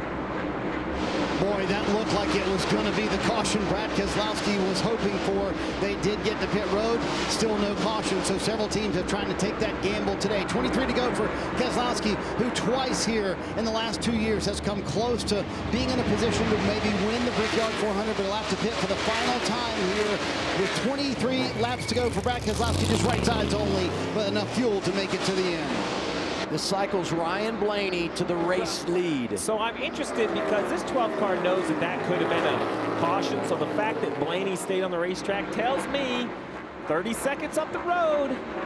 Is he trying to match that Paul Menard move that you referenced, Junior? Right? Is Ryan Blaney trying to pedal this Menard's car? It'd be a long way on fuel. 23 to go in the Brickyard 400, and the best is yet to come.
Going inside of 20 laps to go. NASCAR Cup Series racing in Indianapolis in the Brickyard 400. Ryan Blaney, your race leader, and now our ones to watch, presented by Credit One Bank. Yeah, Bubba Wallace is 23, currently running in 3rd place, but going around Catherine Legg right here for 2nd. And ideally thinking they have enough fuel to get to the finish. Got a comfortable enough gap between them and Tyler Reddick, Larson, and those cars to start saving a little bit to make sure they ensure they have the fuel to get to the end. Could be a career day for Bubba Wallace to bring a win home from Indianapolis. Well, fuel's the question for me, for Ryan Blaney, last on pit road at 104. I don't think there's any way they could go 56 laps. But these Penske Fords have proven time and time again they can go further than anybody. It would be impressive. Almost unbelievable, but if Blaney could pull it off, he currently has about an 18 or 20-second lead over the cars behind, so he's got room to save gas, but I just can't think he can make it. As you handicap the drivers inside the top 5, the one you really feel good about is this guy, Kyle Larson. He's led 19 laps today. We know they're in a really good position on fuel. They took 4 tires on their last stop. Larson trying to go back-to-back at Indy and win his 4th race of the year and doing a solid job right now, 5th with 18 laps to go. Yeah, this is an interesting little blob of cars right here. The 45, 5, 21, 24, 11. Some maybe saving a little fuel. I think the 45 has them all backed up, all on top of each other, and they're going to be blocking a little bit, trying to maintain that track position. Here comes Blaney on the pit road. Yeah, question answered. The 12 just can't make it all the way. I imagine this is going to be a short stop, Danielle, for Ryan Blaney. Yeah, I just asked Jonathan Hasser a moment ago, could you make it on fuel? He said, no, we're going to have to pit. You see the guys coming over the wall. It's going to be 4 tires and fuel for Ryan Blaney. It's not surprising at all when they pit in these situations, and I think the same about Brad Keselowski when they made their pit stop. But boy, is it fun to think outside the box and what might be laying in wait for these teams as they roll the dice. So all this cycles around. Bubba Wallace in front of his teammate Tyler Reddick. Larson is now 3rd in the running order. Barry up there with Byron, Hamlin, Briscoe. Interesting collection of drivers inside the top 10. Not just drivers, but the organizations with which they represent. Remember, the last restart was the start of the final stage. We talked about that could be it, and then it was all about a green flag cycle.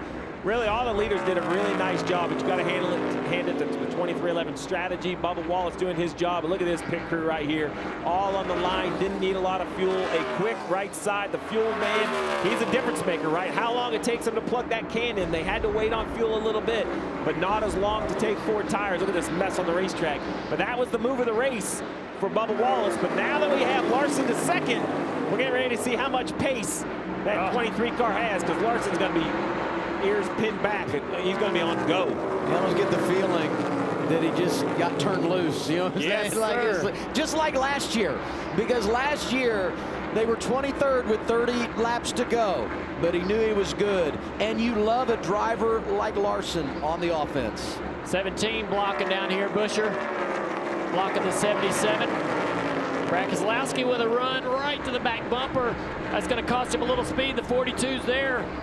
Nemechek can't go to the outside, and here comes Priest. He dives in there. Nemechek shuts the door. This is all the stuff Bubba doesn't want to see end up into a yellow flag, right? All of these cars in the line right here for position. And everybody's trying to save a little fuel, but keep their track position. Save a little fuel, don't let nobody pass. I mean, only 4 cautions today. 2 of those for incident, so it's been fairly quiet, but as you said, Bubba doesn't need it now. Let's get an update from pit road. Here's Marty. Yeah, a lot going on for Tyler Reddick. Jr. just mentioned it, trying to save fuel, but also not lose track position. He had to give up a spot to Kyle Larson. Also a little bit of a concern that not only about the fuel as you ride on the Xfinity onboard mobile with Tyler Reddick, but also he said, I have a right rear vibration. Junior, I don't know. I've seen so many right rear tires go down today, but Tyler Reddick's going to ride it out off the brake move. Yeah, that's pretty brave. I wouldn't want to have a vibration going this fast. I mean, kind of failure. But I'm just kind of impressed, you know, these guys, they you know, we're hoping maybe to get some yellows to be able to help gain the fuel mileage, to be able to race a little bit harder, push the throttle a little bit more. But he had to let the 5 car go ahead. Now he's holding up the 24 Byron. Byron needs to push a little bit here to be able to find a way around this 45 car. up the road. Kyle Larson, you see him at the bottom of your screen, 0.6 of a second faster than Bubba Wallace. Lead down to 5 seconds. 14 to go. 5 seconds is a long way, but we will see. Yeah, he will run him down. Then how much fuel and how much pace will the 23 have in those final laps? What about the impact on the leaderboard too? We talked so much about Bubba Wallace and the time he spent in his career in the next-gen era around the bubble. But a win means the bubble doesn't matter anymore. He'd be locked into the playoffs. Chase Briscoe 7th after starting on the pole, Marty. All this focus on fuel. Chase Briscoe also radioed to James Small a moment ago. I have a right rear vibration. It's getting worse. He said, do you want to come to pit road? The spotter did, and then James Small said, no, stay out there if you can. As long as you can stay out there and it doesn't get much worse than where he is right now, take care of it. So, see, that's a lot of time. A lot of drivers talking about right rear vibrations late in this run. You can see how it's shaking the camera on the bumper of that car. Pretty significant shake to the camera, shake to the car. That's got to concern the driver. It's something, you know, they see the tire issues from the Penske cars. They know there's been some problems. They knew last year we had similar issues. They know late in the race we're going as fast as we've ever gone. All day long we're putting a lot of pressure and load into the tire, more than we've done all day long. Do we have the right air pressure to be able to withstand what that tire's going through? What is it about any race here and the drama that comes I'm telling you, as you see the checkered flag at the end of the tunnel? It's just so hard to finish one off at Indianapolis Motor Speedway. Say what you want about stage racing, but it's really made this third stage pretty intense at every single race that we go to. And now we go in-season challenge. Ty Gibbs running 16th. Ty Dillon 3 laps down in 30th. It's got to finish the job. If you're Ty Gibbs, you win the first in-season challenge and pick up the $1 million.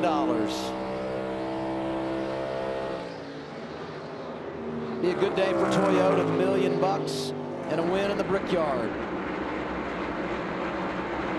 Bubba out front by 4.5 seconds over Larson, Marty. And Adam, just think of what's right in front of Bubba Wallace. There has been no driver in the next-gen era that has been on the playoff bubble 16th or 17th in the standings more than Bubba Wallace. And here he sits, not only looking at a possible Brickyard 400 win with 11 laps to go, coming to 10 laps to go, but also a berth into the playoffs. Steve, I can't imagine what he's feeling right now. All the pressure, all the talk about the playoffs would be off if he can finish these final 10 laps, and also he would get to celebrate a Brickyard 400 win. Yeah, right now he just wants this thing to run green, right? He wants no cautions. Clear. He has the pace. I thought Larson was making a run, but I will tell you, Bubba matches his pace right away at a 51 flat that last lap. So if you're Bubba right now, it's do I have enough gas, which we believe they do. We've heard nothing contrary to that. And will this race run green with all these vibrations and all these blocks being thrown around this racetrack? Think about the car owner. You know, Michael Jordan always had a flair for the dramatic. Yeah. He was able to deliver in the clutch and all the big moments and all the big events. And now Bubba trying to do it here and get a 23-11 victory in a crown jewel race, the Brickyard 400. Meanwhile, the 5 team trying to rally late. They're 4.3 seconds back. With both cars in clean air, you're about 2/10 faster than he is. Just make sure we're good in traffic. He'll be catching all the digger between now and the end of the race. Stay smooth and efficient. Keep it up. See on the pylon there, Josh Berry lost the spot to Denny Hamlin. Denny Hamlin now trying to put the pressure on the 24, William Byron. They're coming off turn 2 here. What a job by the 11. Started last, right? So he had to find a way, and they were just continuing to short fill this car to get to track position. And now here he is running inside the top 5. Just an amazing job from the weekend. Yeah, Josh lost those spots to the 24 and 11 quite a few laps ago. Trying to hang on there with as well. This is a tough little spot here. Catching lap traffic late in the third stage. You catch that lap traffic in the wrong spot, you have to lift, you can't get off the corner. Present an opportunity for somebody to do something at the end of the next straightaway. Right here, the 24's got a little bit of a run on the 45 down the front straightaway. Reddick's going to block way down low. Trying to keep that 24 behind him into turn 1. Racing for third, and as they the 45 missed the corner. Here comes Hamlin, and there goes Byron for third. Reddick on that shallow entry, misses the entry, slides up the corner, opens up the door for the 24 to go through. Reddick complaining about the balance, complaining about the vibration. I'm sure he doesn't feel comfortable with that car entering so shallow. And now he's defending 11. Denny Hamlin to the inside. Reddick's going to let him have it. Reddick way up the track. Here comes the 21 of Barry. Barry right to the inside into turn 4. Multiple spots there for the 45 car in just 1 lap. Great effort for Josh Berry. 7 laps to go at Indy. The lead for Wallace, 3.7 seconds. And we talk about how Wallace got the lead with those 2 tires, but if he didn't have the pace, Larson would be running him down. But Bubba Wallace is putting some amazing laps on leading this race. A couple tenths slower than Larson, but he doesn't have to go faster. That's enough to manage this, but easily the second fastest car on the racetrack every lap.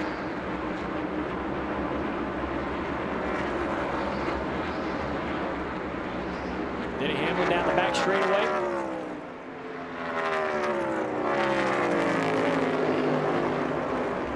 Interesting to see him run a little bit low there. Wasn't sure what was going on, and I'm sure these guys are trying to do everything they can to run the lap time they can, but also have the fuel they need to get to the finish line and get tons of instruction from the pits, from the war rooms back home on how much throttle to use, how hard to push these cars.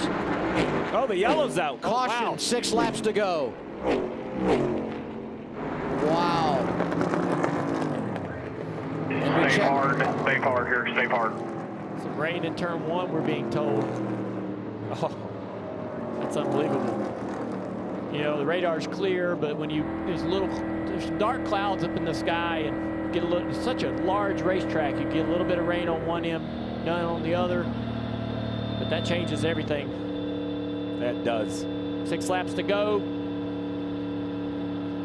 Take a look at Chase Elliott, the Napa onboard camera. It really does. I mean, it changes a lot because there's a lot of cars kind of in the mix here. Yeah, and there's a lot of cars that may not be able to go further than the design distance, right?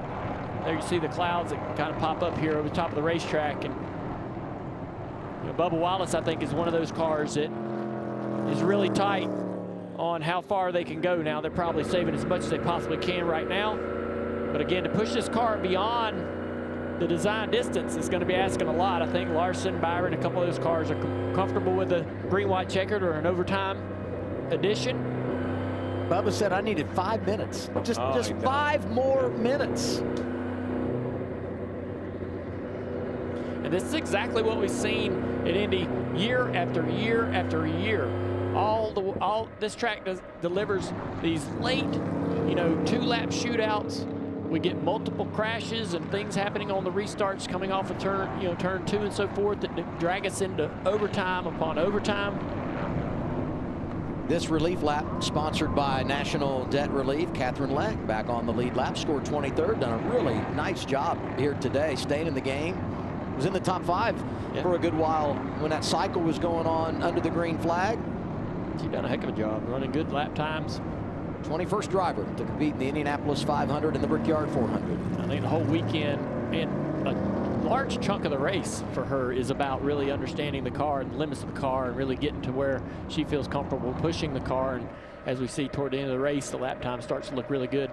And you see the rain on the windshield as we're riding on board with Ty Gibbs here. The little raindrops out there on the windshield of that car. So.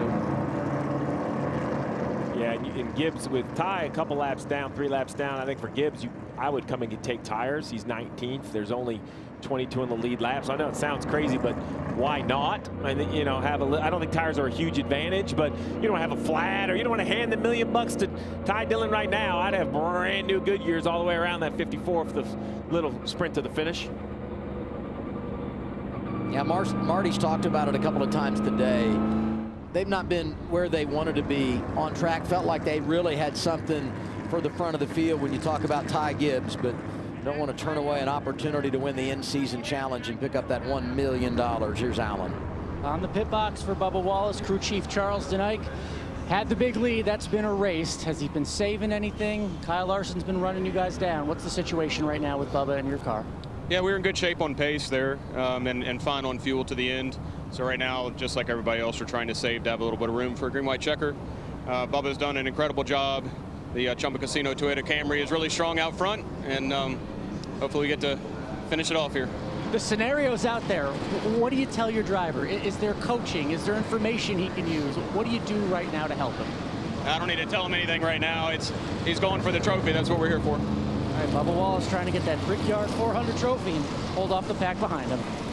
It's been a great combination. Charles Denike, first year, calling the shots for the 23, and Bubba Wallace, tremendous leadership on the box. Denike's a guy that really had a lot of success in the Craftsman Truck Series, but they've done an incredible job of managing these races and making the most of days when you look at points when maybe they didn't have the fastest race car. Pit road is yet to be open. I think NASCAR is just making sure the track's going to be in raceable condition. Let's listen into the 5 of Larson. What's at us now is just a little pop-up. Didn't really show up on the radar until it was just here. And then 30 miles out is a bit bigger rain. That's nothing to worry about short term. I agree. Yeah. That's why when the yellow came out, I was shocked it was rain. Like you said, we saw the water on the windshield of the 54. So now that pit's still closed as we ride around, I'm guessing this will push us all the way to overtime. Yeah, you'd like to see the pit road open if you're Bubba Wallace. I think there's a lot of cars in the field that are really tight on fuel, and any additional lap that is going to push you further into an overtime situation is not good. So you're kind of thinking about the track has enough temperature in it. We experienced this yesterday in the Xfinity race. We'd get a little bit of a drizzle and immediately it would dry relatively quickly. And so there's the rain. So coming down pit road here. So we're not, in certain parts of the racetrack, not really seeing that much rain, but this will be interesting. I want to race at Pocono one time and only rained in turn 2. It's going to rain. You're going to lose the track. And all right. It's just the laps are going to run us out of fuel to the end. Yeah, that's a tough predicament to be in. Oh yeah, it's wet now. I mean, look at the truck with the windshield wipers on, leaving tire tracks. Goodness. So if the whole track gets wet, it takes forever to dry. If it's just one corner, we'll see what NASCAR does.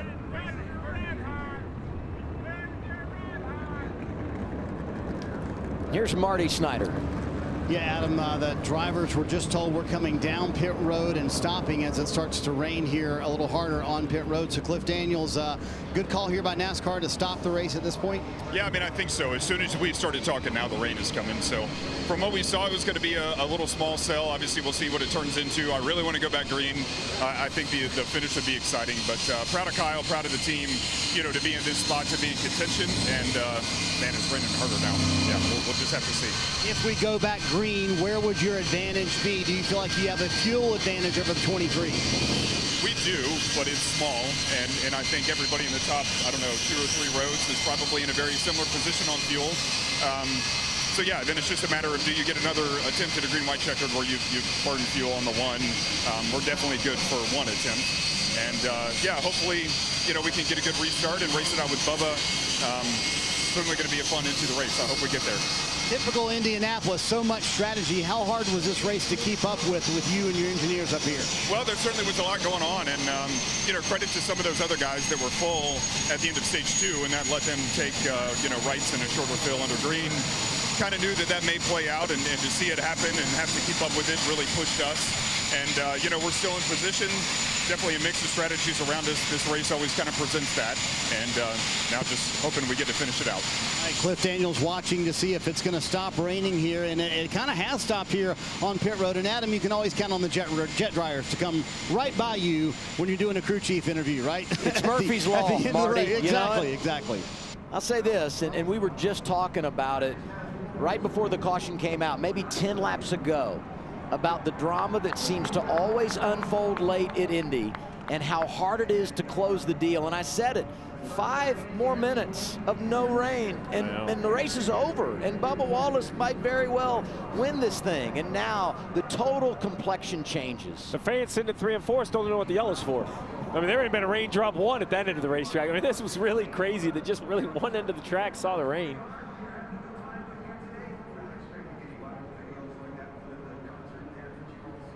That was not big time rain. No, absolutely not big time rain. Okay. But it would be big time for Bubba Wallace to win this race, because look at the shakeup on the leaderboard. Dale, you and I talked about how he always finds himself the cut line. You heard Marty say he's kind of lived there more than anyone.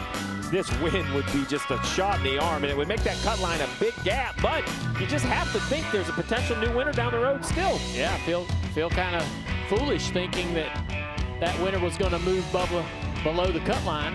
He is now in position to be that winner. Yeah. So, you know, what an incredible day that'd be for the 23 team, and what kind of pressure that puts on Chris Buescher and Ryan Preece. And it really kind of pretty much puts everyone below that Chris Buescher in 16th in a must-win for the remaining 4 races before the regular season is over.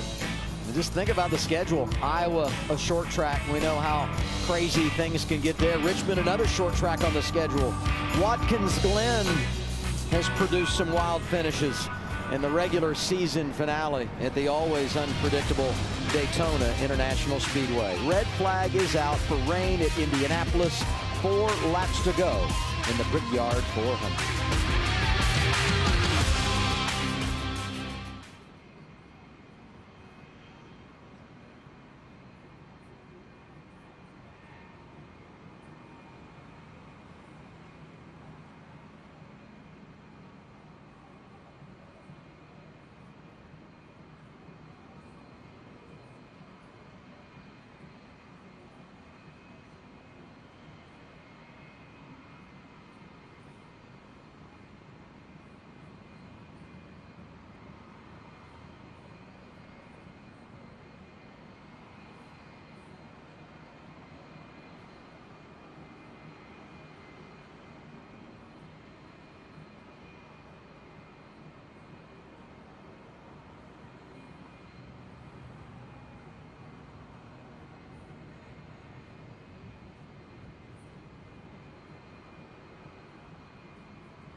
This weekend racing in Indy. We stay in the Midwest next weekend. Iowa Speedway, ARCA cars on FS1 Friday, Saturday.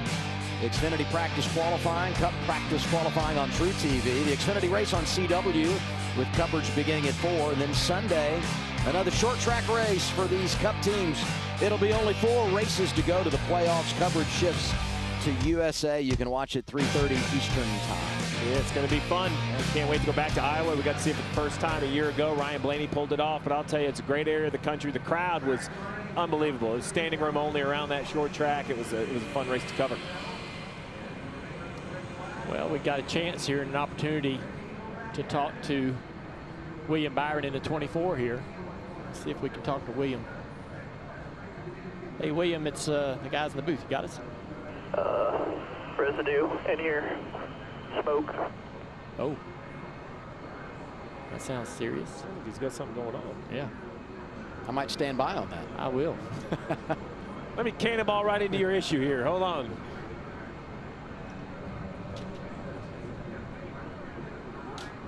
Marty? Well, this is something we mentioned earlier in the race. I don't think it's a panic moment for William Byron, but one of the fans is blowing smoke into the car, so he and Rudy Feudal talking about it. I'll give you a heads up, Junior, when you can chat with him, but no real panic in the 24 camp right now. I will say it's going to be miserable sitting in these cars. You know, on the green, trying to win the Brickyard 400, you're rolling. But sitting, it was hot down on pre-race when we sat on the stage. I thought Jamie Moore was going to melt there at one point. But now sitting in these cars, and both Parker and Jamie talked about this is what would be the toughest for a driver, sitting here in the heat. These cars have been heat soaked. Let's see if we can try them again. William Byron, it's the guys in the booth. You got us? Yeah, I got you. Man, here you have smoke in the car today. What's going on there? Yeah, I'm not sure. It's like the inside my helmet just was smoking with some residue, so I just turned that off. So it's a little warm, but thankfully everything else is all good. Car's driving good. All right, man, you're sitting in third. Looks like we hope anyways we're going to get another restart. What's the plan? You have a teammate up there on the front row, I imagine. How aggressive you want to be? Yeah, I think it just kind of all depends on how I get through one or how the lead guys get through one. If I can get off of one good and have a run, I think I'll obviously take the run and do whatever I can with it. The launch is going to be super important. You know, being on older stuff, so just getting it cleaned up for that, and you know, having a good launch to be able to stay with whoever's in front of me. I'll probably take, assume probably third. Depends on where the leader picks, but that's what I'm thinking. All right, Bud. Good luck when we get started back, and appreciate you talking to us. Yeah, no worries. William Byron won earlier this season in the Daytona 500, so he knows success in the Crown Jewels. Got word it's going to be about 10 to 15 minutes to dry that portion of the track that was dampened by a shower. Look through the top 10 on our leaderboard. We've talked a lot about those guys up there in the top 5. Got to celebrate Josh Berry. Tyler Reddick, second here a year ago. We mentioned, Chase Briscoe at one time had a major vibration, going to ride it out. Pole sitter is 7th. Briscoe won stage 1. Of course, he's an Indiana guy. Christopher Bell looking for his first top 10 on an oval since Nashville and not having a bad day in 8th. Chris Buescher on a run, a top 10s here, doing everything he can to keep himself above that playoff cut line. And Carson Hocevar, year 2 for him, and they've been all over the board. A couple of runner-up finishes this season, but in the Brickyard 400 driving for Spire, to see him doing what he's doing, I mean, it's really been positive and another showcase of his talent and ability. Well, let's do a little race recap of what we've seen today in the Brickyard 400 presented by PPG. There goes the 19 Briscoe getting us going at Indy. Yeah, it was pretty good stage for Briscoe, obviously getting the stage win, and not a lot of eventful accidents or anything going on except for this one right here. The one car gets turned around. A lot of fuel saving, had everybody checking up early. McDowell gets into the back of the one of Chastain getting down the corner. Surprised Chastain, and surprised McDowell as well. Pretty hard hit into that outside wall in turn 3. Yeah, and then that yellow kind of is what encouraged all these split decisions. Some stay out. The Penske cars namely stay on the racetrack. Most of the field comes to pit road, which means then the Penske cars have to come under green, which ended up working out. They ended up with some good track position out of these decisions. See them making their pit stops, and as everything cycled through, open the door for Chase Briscoe to be back on point. He collects the victory in stage 1, second stage win of the year. Cedric leading in stage 2, has a flat right rear tire down the front straightaway. And then the 43 had a right front wheel come off the car, sending him hard into the outside wall in the turn 3. Eric Jones and Davis Dunn after having a lot of speed all weekend for Legacy. Yeah, the 19 of Briscoe was trying to get to pit road. The yellow lights come on here to stay on the racetrack. Just thinking he was going to hit the lottery ticket right there, trying to jump on before the yellow comes out. Not so fortunate. Ryan Blaney playing that strategy.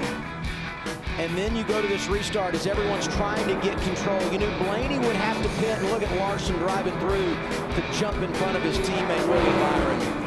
Yeah, William Byron would love to have that spot back. He'd be sitting second right now on the field. Blaney wins the stage, but they were out of fuel. Actually came down the pit lane before pit road opened. Yeah, Bubba Wallace finished 10th in that stage, but was setting himself up for later options for the 23. Logano took 2 tires on his pit stop. Yeah, short stop by the 22 cycled him in the lead. The 23 as well, 2 tires. That jumps Larson and Byron and some of the cars that needed 4 tires and fuel.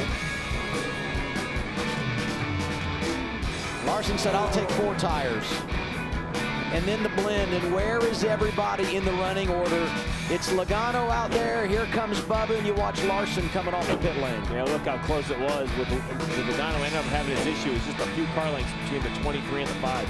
Yeah, Reddick was in that mix as well at the time.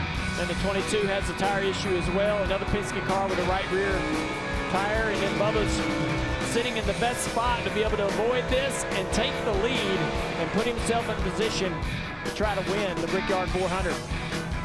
Yeah, that's 2 Penske cars with flat tires, just, man, hurting their chances. And then Bubba Wallace had this big lead right when the rain came, just a handful of laps to go.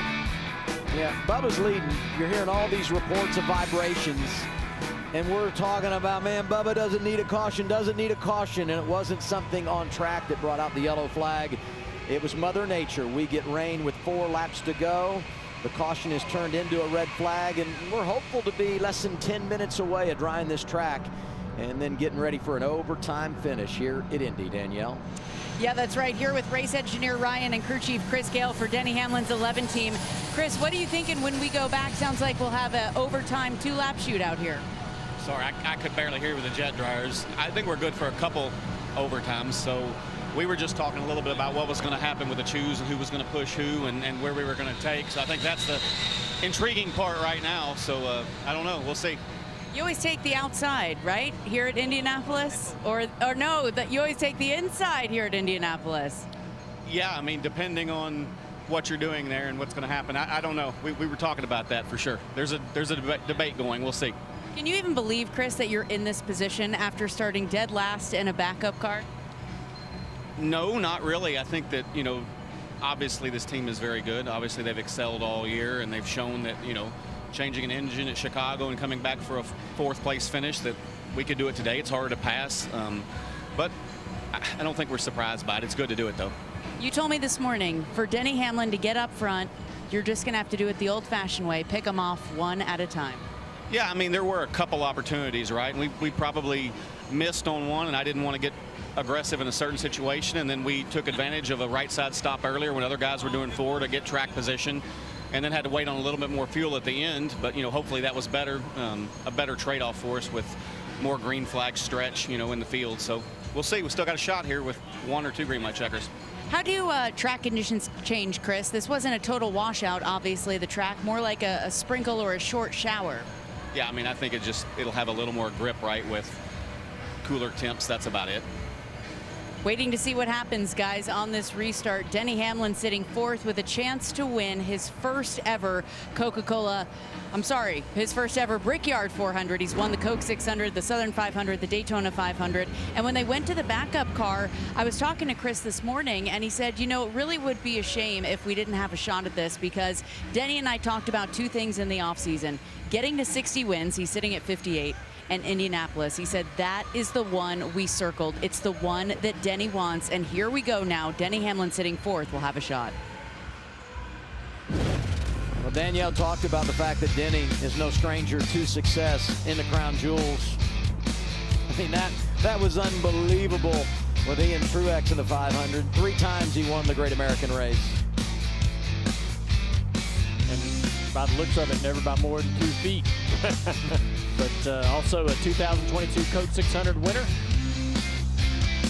That was kind of the latter one, because the Southern 500, man, he knows how to run that place so well. 3 times as well, much like the Daytona 500. 11 years apart, though, between 2010 and 2021. That says a lot about really his career in general. To win that race over a decade apart from his first to his most recent. Yeah, he's always been great at Darlington, and has had his kind of racetrack. He kind of grew up on the short tracks of the Southeast, saw all those tracks relatively worn out. And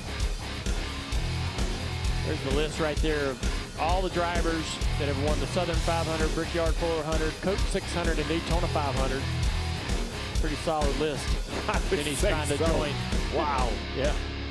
And I love the comment from the crew chief just before we saw those highlights about the temperature, track temp. We saw this yesterday with the Xfinity race. Now, nothing's probably changed for turn 3 and 4, Steve. Right. But on restarts, you got to tell your driver, temp's down in 1 and 2. We just soaked turn 2, absolutely soaked it. So the track temp and the grip is way up. The track temp's down, the grip is way up. All right, so have that in mind. Even with these trucks going over there to dry it, that temperature is out of that track. It's going to have a ton of grip. It's at the perfect time of the day. The fastest laps of the day are ran right around this time frame. And so you tell your driver, somewhat similar to what we did yesterday in the Xfinity Series, you're going to have more grip than you've had. Yeah. More grip than you think you have going down into turn 1, into turn 2. So drive the car, be aggressive, force the issue, count on that car to really have what you need to be able to make it happen on this restart.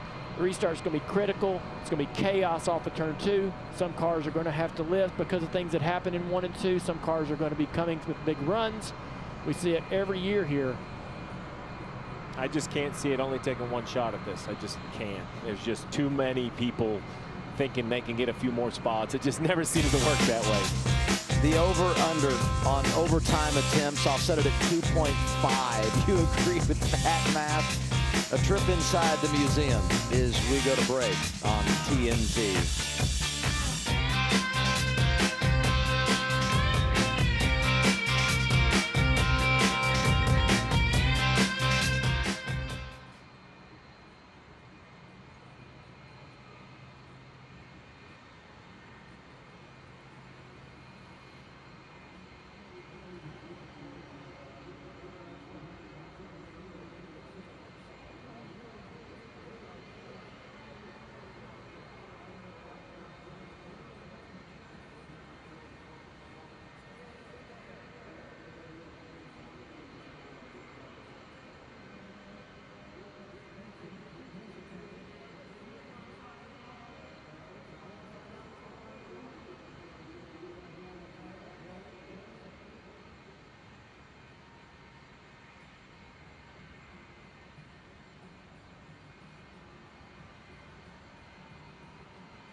Welcome to the Indianapolis Motor Speedway. Nothing finer in motorsports. When you pull in, you know you're somewhere special. One race that can define a career. It's a racetrack that all the drivers want to win at. Can't sell it enough. The history here at Indianapolis Motor Speedway. Today, the 29th running of the Brickyard 400. Jeff Gordon, 5 wins in this crown jewel race. And today the finish will come in overtime. The red flag has been lifted. We're back under caution. We've dried the track, and now the question of what's next. Do you pit, do you not pit, and what happens on this restart? Well, I think the front 3, 4, probably even 5 rows are committed. Now, I will say, if we get 2 or 3 or 4 overtimes, if you're the first car to pit, you can cycle your way up and be in good position. So I think, I don't know, 12th or 13th back is probably going to come to pit road for sure. Marty, what are you hearing? Steve, that is the burning topic among crew chiefs. Tyler Reddick sitting in 6th. Here's what he and Billy Scott talked about just a moment ago.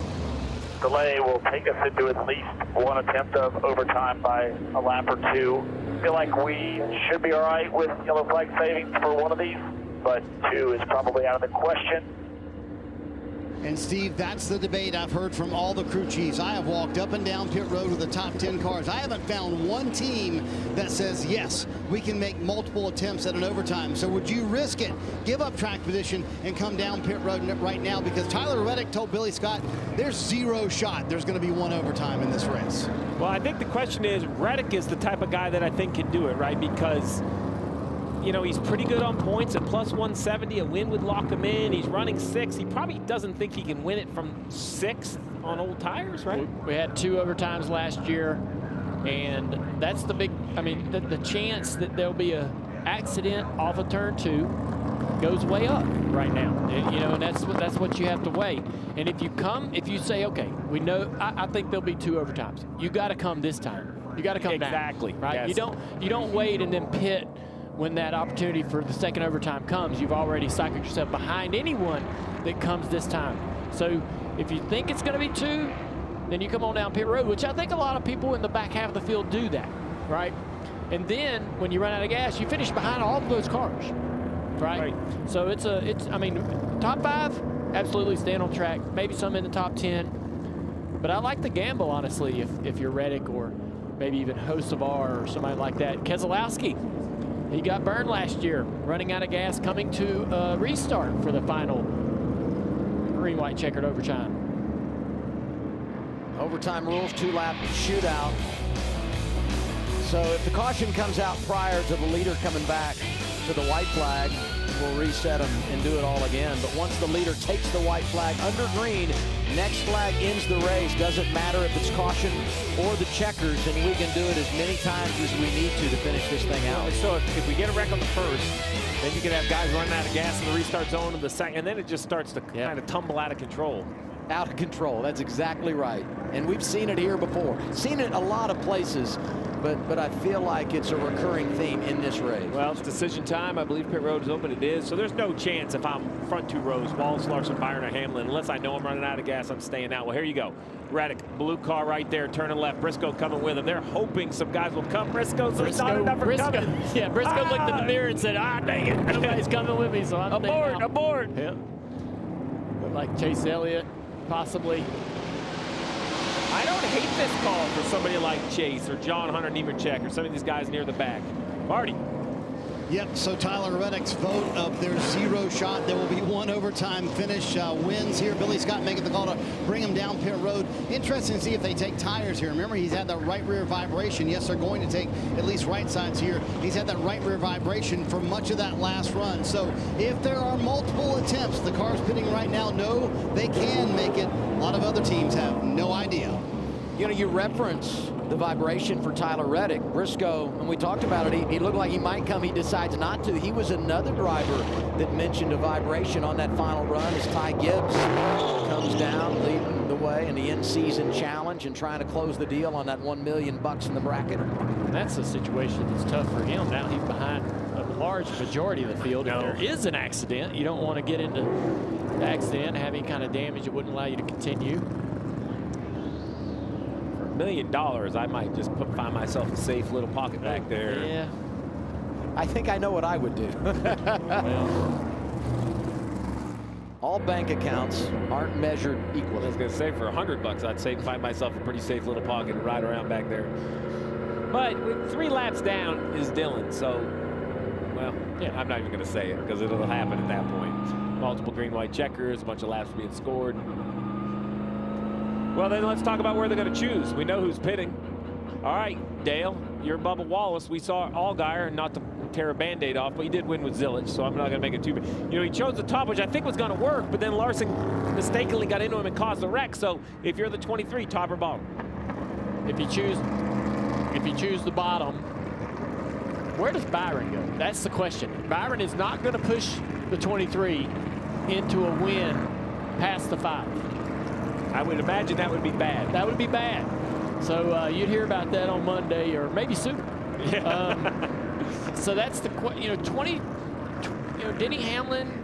Can there be a place where Bubba and Denny are able to line up together? You know, I think either way, the second row is really the key. Who is behind who in the second row, because the pusher and the launch is the critical part of this restart. I just love that you said, what does Bubba do? And Dale immediately went to the guy running third. Yeah. And it's funny, but it's real, because it's not just about where you are, but where is your partner, and who do you have coming from behind to give you the shove you need? In a perfect world, you know, Denny would want to line up behind Bubba, and Byron would want to line up behind his teammate. You got to listen to Josh Berry. We haven't even really talked about him in 5th. I mean, they're not choosing this time, which is just another lap of fuel their guys are burning. Man.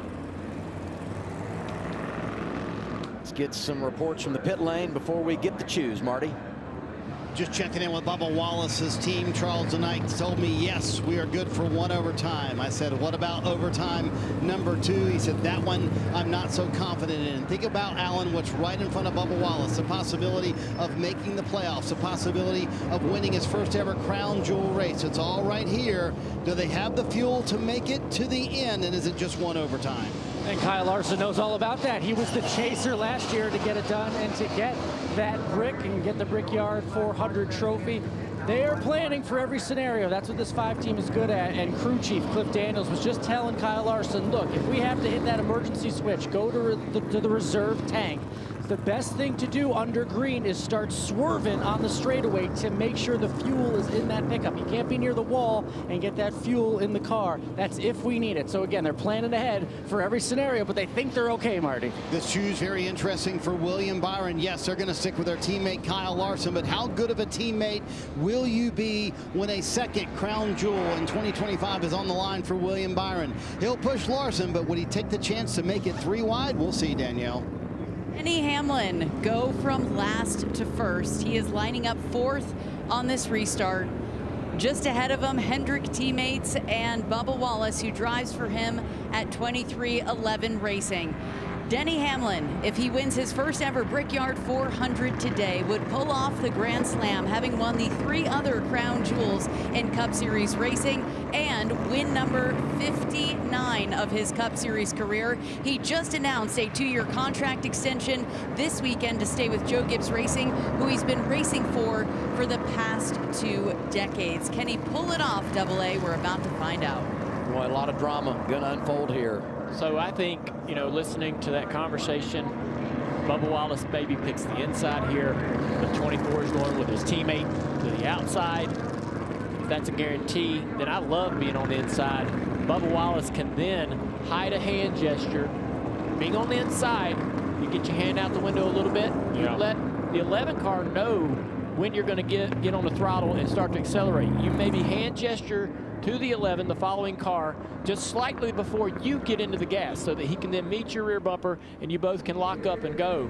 And so the outside line won't be able to see that, won't be privy to that information. Well, let's see. It's choose time. No surprise. Bottom of the 24. Oh, no. The 24 to the bottom. And Denny. Oh, my God. And that puts Barry on the outside. Well, they both feel that the bottom is going to be dominant. So, yeah, what kind of a... My brain just cramped a little bit. I know it. Like, well, Byron, like, you know, how much, if at all, will he push the 23 down the front straightaway toward turn 1? So I will say, while it is a bit baffling, man, for the race fan, I'm also, I don't know, a little enthused that it's not about team. Like, at some point, I want to see the stars settle it. I know they're teammates, but if William Byron thinks he can win, and that's where he thinks he can win from, there's a part of me as a sports fan that I don't really love hearing about all the organizations. I want to see William Byron do what William Byron was. Let's remember, a year ago, Brad Keselowski was on the front row, ran out of gas coming to the restart and had to turn left. And that's what messed the whole restart up right here. That orange and black car, Brad K. pits. That makes Blaney the control car. He doesn't get a great restart. Larson clears him on the inside. Game over after a whole bunch of melees. Yeah, big wreck behind him set up. Another green-white checkered, and then Priest ended up spun out off of turn 2, which ended the race under yellow. Double overtime a year ago. At least one extra session here today. Front row, Bubba Wallace, Kyle Larson. For Bubba, it would be his first win of the year, lock himself into the playoffs. For Larson, he would end the summer slide, get back to victory lane, and go back-to-back in this crown jewel event. I mean, the storylines are just some heavy hitters. Briscoe back in it. Oh, yeah. I mean, you look top 4 or 5 rows, and not that there isn't a great storyline when you win a race like this, but a lot of them really rearing their head here as we anticipate overtime. And I'll still be shocked if it's one shot. You know, we have to see the white flag for this to be the last one, and it'll be impressive if they can get 2.5 miles in without a massive disagreement somewhere in the field. We were 5 minutes from being done in regulation. The rain settles in, sets up overtime. The extra period in the Brickyard, presented by Credit One Bank. Bubba Wallace in control, Larson to his right. Here we go with OT number 1 in Indy.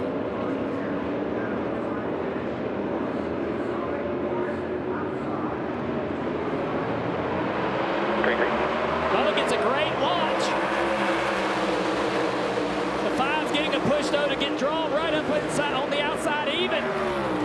5 got a great arc into turn 1. Will that work? Will the momentum carry him off turn 2? I think he's going to have a chance. Kyle Larson is there coming off of turn 2, but Bubba Wallace jumps out in front.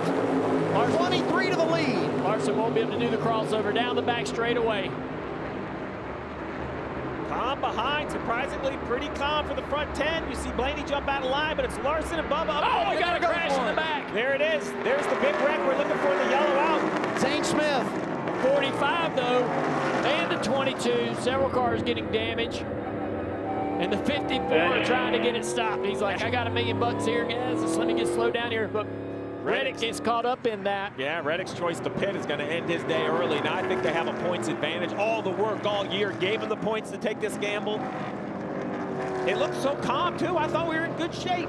And when they got off 2, I'm like, okay, maybe Bubba's got a chance to get it back to the white. And then wham, down the back straightaway. It all broke loose. Hated for Zane, who was running 13th and in line for a solid finish. Here's 5 audio, Kyle Larson. Depending on how quick they get it cleaned up, we still should be okay here. Do a good job saving first, like you are. You know, I like everything about Cliff Daniels except for his monotone nature, because I can't tell how confident he was in that statement. You know, I'm an emotional type guy. He's very even-keeled. Let's see how Zane Smith gets turned around here down the back straightaway on left right side of your screen. Oh, Christopher Bell gets into the... you know, it's kind of hard to tell from that angle. Looking at it from maybe head on, we could see if there was a block. Here we go. Zane's blocking a little bit low. The 20 just gets hooked and turned into him. I don't know if he mistimed it or got a little bad push.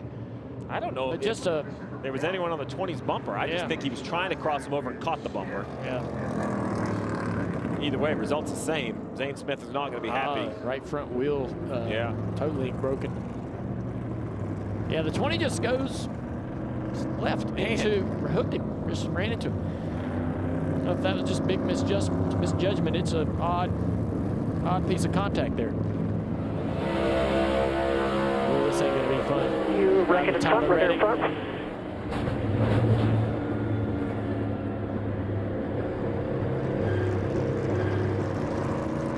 Reddick started on the pole last year, finished 2nd. Crash late today takes him out of contention.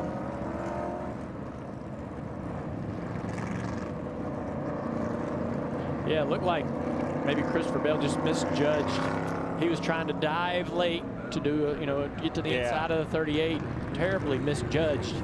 His radio sounds the same way. Yeah. He said, man, I didn't want to do that. It was just it reads like a mistake. Look at all these cars trying to avoid. It's a great shot. Chase Elliott, good on fuel, up to 16th now. Look at in your lane. Take it nice and easy here. Y'all go ahead. I'm in no hurry to get there. You're good. This is Christopher Bell right here. That was, I don't know what that was. Keep coming. That was just terrible. Absolute. Yeah. That is terrible is a great way to put it. Yeah. That was just terrible. What about the leader, Marty? This could very well end Bubba Wallace's shot at the Brickyard 400. This was from Charles tonight just moments ago. Listen. Keep saving hard here. Obviously not in a good spot on fuel. at a minimum, we got to get to when pit road is open. At a minimum, Steve, he said we have to get to when pit road's open. And I think Denike's issue now is he's worried that Bubba Wallace may not be able to make it back around until pit road is open. They also told William Byron, very high chance we're going to have to pit as well. So that would be first and third that feel like they have to pit before the second overtime, if that comes to fruition. Man, that's just, 5 minutes. Adam said it multiple times. 5 minutes before the rain came, just a handful of laps. Bubba Wallace doing everything he could do. But all of this disappointment, though, I just want to go back to the start of the day. Dale, you and I were down on the desk. We talked about what it was like to race here. And then Jamie McMurray told us about what it was like to win here. And all of this disappointment and turmoil and challenge and stress is what makes what Jamie McMurray got to experience so wonderful, right? I mean, that's just it. You and I have lost way more races than every one, but we just know how much it means when you are able to kind of put everything together. Larson running second, Alan. And Stevie talked about the monotone of Cliff Daniels, Kyle Larson's crew chief. You don't hear worry on the radio. You just hear him reminding, hey, we are in a better fuel situation by 2 laps than Bubba, about 3 laps better than Byron, so they feel confident. Again, they went through every scenario. Should he run out, go to the reserve, all that stuff. But don't hear the worry on the radio that they're about to run out. I go back to Bubba Wallace, and you know, you don't want to lose the lead here, right? And you don't want to run out of fuel, but this magnifies, because if you run out of gas, not only do you not win the race, you think about the points battle they're in, and now you have to make a stop, and maybe you don't get back around and all those things. This is tough. Pit road's open right now. Green light's on. They're coming through turn 4. So the chances of them getting to pit road are good. Just having to pit out of the lead of the Brickyard 400. Oh, I know. Will he do it? Will he do it? Doesn't look like he's going to do it. He's not. Yeah. Nope. They said, we're going to run out of gas. We're going to just... Pit road was open that time. No takers. I think if we look to the right, the light's green, right? Yeah. Yeah, right there. Green light. Man, oh, man. Living on the edge. Well, now I'm confident we're going to have a third, because somebody's going to step on the go pedal and it's not going to go. Marty? A lot of debate on the radios. If they, I'm hearing on William Byron's radio, if they choose next time, it will be really close. If they go one more lap, they cannot make it. So they might have to come down pit road. And I will tell you what, since that radio communication from Charles Denike to Bubba Wallace, there has not been a word spoken on Bubba Wallace's radio to say, hey, come to pit road or anything like that. Not a word as far as I've heard. You start thinking about choose here. Bubba goes inside again, you assume. And last time William went behind him as Larson went to the outside. But I go to something Larson told us here over the weekend. He said last year when he chose the inside behind Brad Keselowski, one of the reasons was we felt like he could run out of fuel, and that would allow us to restart on the front row. So if you're Byron here, you could be sitting in the catbird seat to get on the front row if Bubba is to run out of fuel. Something to think about as you manage the choose in these last moments in this race.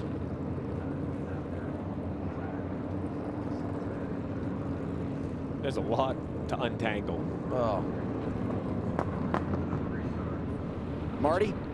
And Charles Denike did say, stay out, save for your life. So Bubba Wallace, maybe a playoff spot in front of him, maybe a Brickyard 400. They do not know if they have enough fuel. And they just told William Byron, we should be coming to the choose.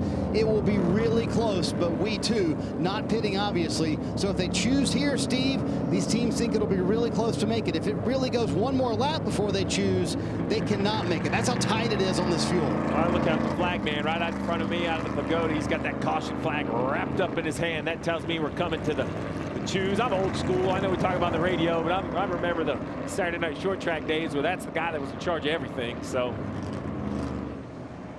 the margin of being a hero versus feeling the heartbreak in the Brickyard 400. It's going to be double overtime. Yeah, you're dealing with a ton of emotion. To your point there, Adam, you got the concern over whether you're going to. You've worked all day long, no matter what the race is, no matter where the race is at. You ran all day long to put yourself in this position to succeed. And on top of that, you got some cars coming to pit road. Chase Briscoe looks like he's coming down to pit road now. Yeah, so Briscoe, he had to throw the towel in, right? Because pit road's closed this time. They close it with 1 to go. So It must be a fuel issue for the 19.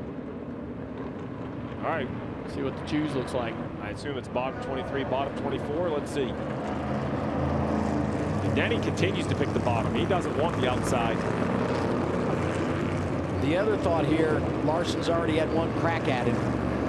So now you have a little bit of a glimpse of the game plan of what Bubba might try to do. Does it get more difficult if you're driver 23 to hold off someone of that caliber on a restart? Bubba's one of the best in the series with restarts. So I think he's got to feel pretty confident. Taking a look at the last restart, the 21 of Josh Berry. So the 23 of Bubba gets a really good launch, almost clearing himself, trying to get over in front of the 5. But Josh Berry is pushing this 5-car Larson back up to the outside of the 23, giving Larson a shot there, giving him an opportunity off into turn 2. I think that's experience that Bubba Wallace can expect on this next restart. He's probably not going to get this awesome, incredible push from Byron. You know, Byron had an opportunity to really get behind him there and push him. It didn't look like it worked out.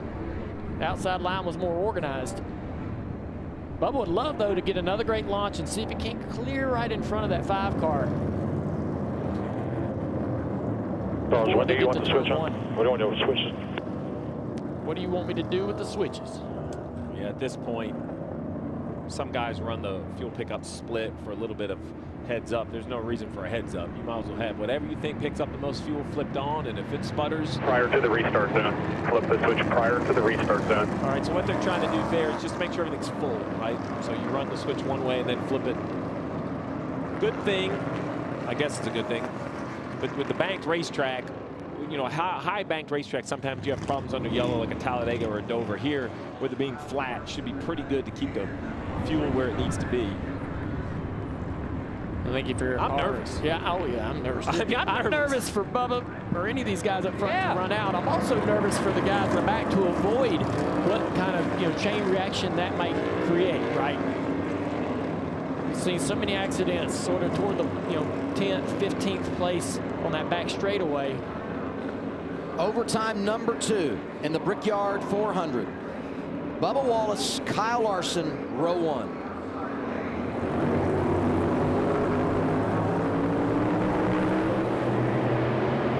This time the launch is really even between the 23 and the 5.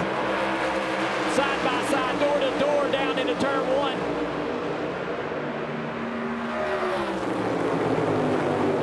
On a fine high, they'll miss the corner. A wiggle right there with Larson. Bubba Wallace gets it done again. 23 out front off of turn 2. Will we stay green? Do they have the fuel? Those are the big questions. If they can get back around to the white flag, the next flag will win the race. And they're getting aggressive in the back of the pack, down the back straightaway, into turn 3. Bubba Wallace leading. Oh, we got a couple of cars up the racetrack. So far, all good. Coming back down the track now into turn 4. Bubba Wallace will lead off 4, coming to the white flag. He needs 2.5 miles worth of Sunoco fuel. White flag is out. Next flag ends at 1 lap to go for Bubba Wallace. Larson not going away.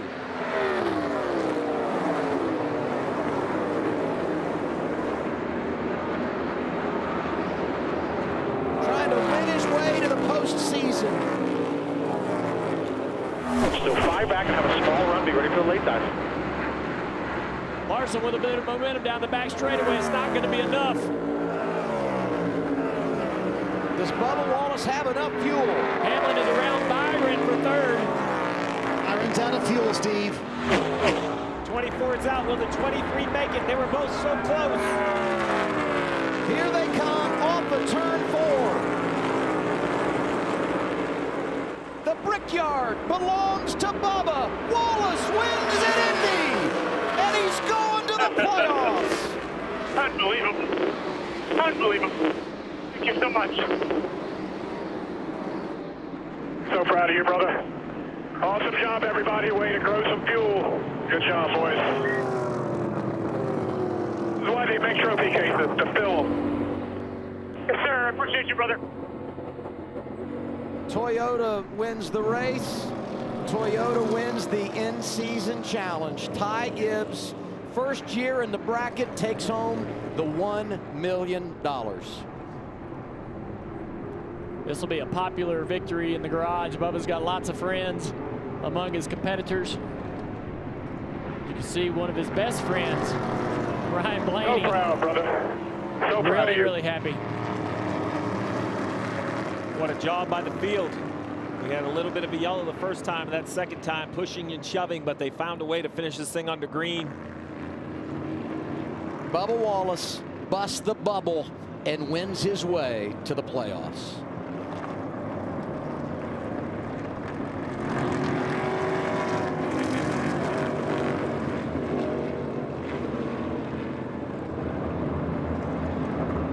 I remember when they started 2311, and Michael Jordan very aggressively said a few years ago at Daytona, Oh, man. Wow. But what are they going to say now, baby? Let's go! always got a chip on his shoulder, you know it? He's a father. His mindset has changed. And I go back to Michael Jordan at Daytona prior to that first year of competition for 2311. He said, our expectation is to win races, win championships. And they continue to deliver.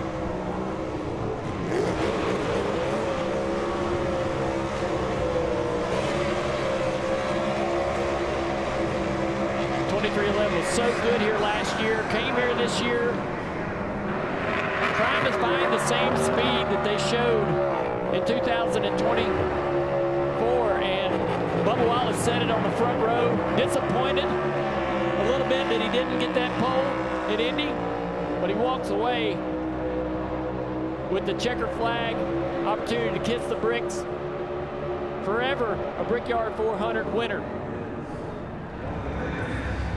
Second place on Saturday, the first on Sunday for Bubba Wallace.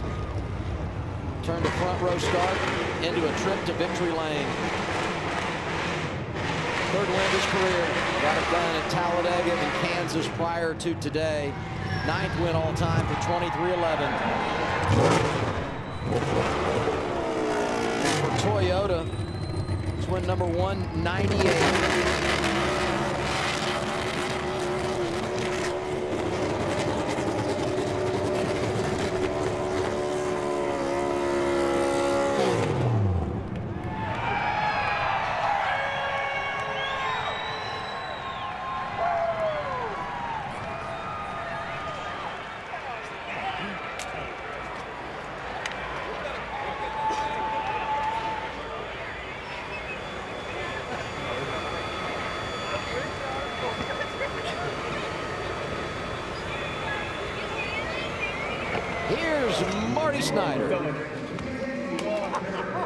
What a celebration in front of the 2311 race team. 5 to go in the regular season, and what a time to get your first ever Crown Jewel win for Bubba Wallace.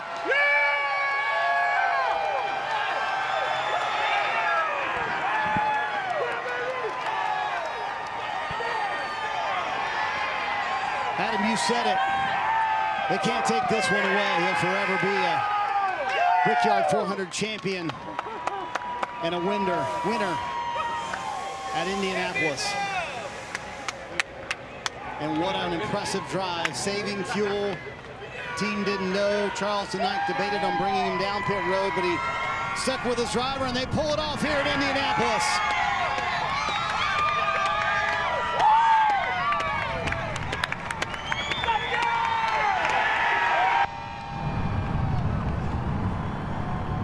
Well, when you and I chatted this morning,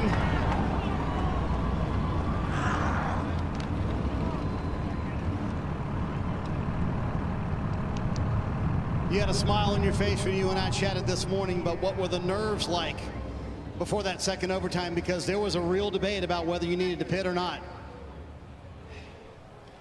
I'm wore out.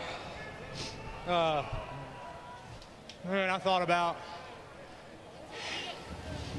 every which way to Sunday besides driving a race car under that red flag, and oh my gosh, man. Just so proud of this team. that adrenaline rush is crazy because I'm coming off that right now, and I'm wore out. But I just want to thank everybody behind you right here, all these guys, all these men and women at Airspeed for making this possible. And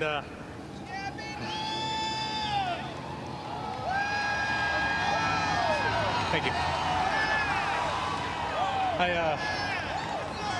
I don't see my wife and my kid, but welcome to Victory Lane, Bex. That's pretty cool. Officially, Daytona was Daytona, but to overcome so much, thank you. And to put these people here in Victory Lane, that's what it's about. It's about these people that continue to push in me, believe in me, and man, just so proud. I appreciate all you guys. Thank you. Here comes Bex and Amanda. They're right here. They want to celebrate. The tears for everybody. We'll give them a family moment.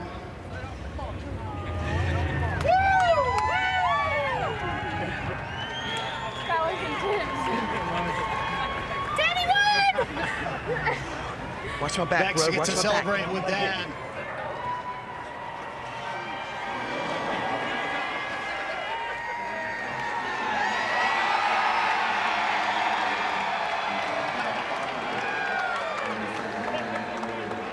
What does this moment mean as a, you're going to hand it back to Amanda, tears in her eyes. What does this moment mean to have the family here and to celebrate now as an Indianapolis winner? Unbelievable. To win here at the Brickyard, knowing how big this race is, knowing all the noise that's going on in the background, to set that all aside is a testament to these people here on this 23 team. It's been getting old running on the cut line. Yeah, you have a lot of detractors to your career, Bubba, and what would you say to those folks right now? It don't matter. I'm already winning at life. I got the best wife, the best kid. People are always going to say something. I am excited to see how far the goalpost has moved. So I get to go and chase that now. So how many days since my last win? That's right. 100 since his last win, and zero. It's zero. Yeah, now it's zero. That's right for Bubba Wallace. He wins the Brickyard 400. And by the way, welcome to the playoffs as well for the 23 team. Call it, baby. Call it, baby. That was a trick question. Zero. I like it. Man, that's awesome to see that emotion. Bubba's just such a great guy. He races hard and wears his heart on his sleeve. He's worked really hard internally, personally, to get himself in a good place. Dealt with a lot of struggles. And he's talked about that openly. And just awesome to see him get to a place to where he can go out there and buckle down and win such an incredible race. And let's take a look at the restart to see how all this developed. Yeah, he drove a great race, and he was tested twice. Kyle Larson, the guy next to him, everybody thinks is one of the best who has ever, and twice he beat him on the restart. This here, Larson stayed door to door through turn one, but Bubba did a nice job getting right to the bottom, the 5 a little high, and that sealed it. Yeah, I would like to know, I think, did he have it on the map, right? Yeah, Was right. he still trying to save another 1/10 or 2 of fuel? When he looked in the mirror and knew he had such a gap on the 5, does he start to, breathe a little bit of fuel down the back straightaway or get out of the gas just a little bit early, or was he just hammer down, hoping for the best? You'll take winning a race like this any way you can get it. But to beat Larson on a restart and to have Byron and Hamlin behind you, that magnifies how impressive this is. An incredible speed, set it on the front row, 3rd fastest lap of the race. 23:11 was great here last year, and just so smart on their fuel and their pit strategy to be able to come down pit road and leapfrog in front of the 5. That was the pass for the win. Thanks for my birthday gift, man. Now to Danielle Trotta. The first ever in-season bracket challenge winner is standing here with NASCAR Commissioner Steve Phelps. Ty Gibbs was able to hold off Ty Dillon and win $1 million. Steve's here to present the big trophy. First time. Yes, sir. Very exciting. Thank you so Thanks much. I appreciate it. At just 22 years old, Ty Gibbs, your in-season bracket challenge champion, 5 rounds beginning at Atlanta, defeating as the 6th seed his first opponent, at Chicago 2nd, Sonoma 7th, and Dover 5th, and now with a 21st place finish. It's enough to cash a $1 million check, and take a look at the bling. Show it off one more time, Ty. Congratulations. How does this feel? Yeah, it's great. First of all, I want to say all glory to God. And the other thing I want to say is, $1 million is a lot of money. I want to have, I'm going to give $10,000 to wherever Ty Dillon wants to, choose to tithe to or give to a charity. So it's his choice. I appreciate it. We had a fast Monster Energy Toyota Camry. Did not end up where we wanted to be there at the end. We just lost track position and then kind of was out of the way to win the race. So had to kind of play it a little bit safe. But I say thank you so much to everybody that's a part of this deal. Ray, Fritz, Dave Gallen, Tom Norwood, Mitch Covington, Rodney, everybody that's kind of a part of it. So super cool. Thank you to TNT and NASCAR for this opportunity, and awesome to win it. 5 weeks, 5 races, Ty. You're also an Xfinity Series champion. Which one was more stressful? I don't know. They were both super stressful, but super cool to win it, and it's an honor, and I'm very blessed to be in this situation. So I hope Ty chooses somewhere good, and I really respect him as a person. I think he's a great person, so very honored to be in this position. 19th when the rain came, 21st ultimately, but in that overtime, part of a wreck, Ty. Were you ever concerned or on the radio asking about where your opponent was throughout the day? Not really. We got close to being involved with it, but I thought we played it really well and kind of looked at the bigger picture. So super cool to be a part of it. Congratulations. Yep, thank you. Ty Gibbs, $1 million richer, and will match his opponent Ty Dillon's $10,000 donation to a charity of their choosing. So good deal all around here. A big deal for this 22-year-old at Joe Gibbs Racing, Adam. Felt like all the brackets were busted week 1, but in the end, it's Ty Gibbs who's able to get it done, win the $1 million. And now we update the leaderboard, 4 races to go to the playoffs. Poor Ryan Preece runs 4th and is now minus 42, and that's what new winners really do to this. And I don't think we're done seeing new winners.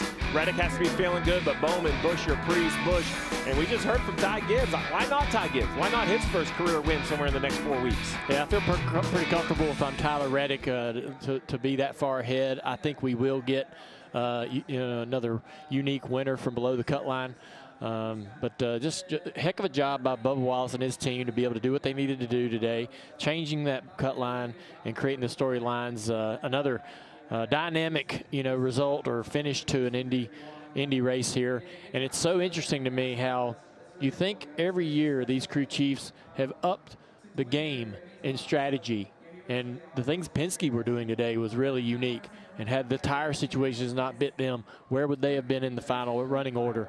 And then Bubba Wallace's team sort of outsmarting the Chevrolets there at Hendrick to jump ahead and leapfrog ahead. Just incredible strategy.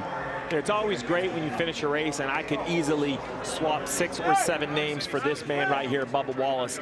He did it on the cycle. He did it on the green flag run. He outrun Kyle Larson, and then with the caution and then the red and all of that.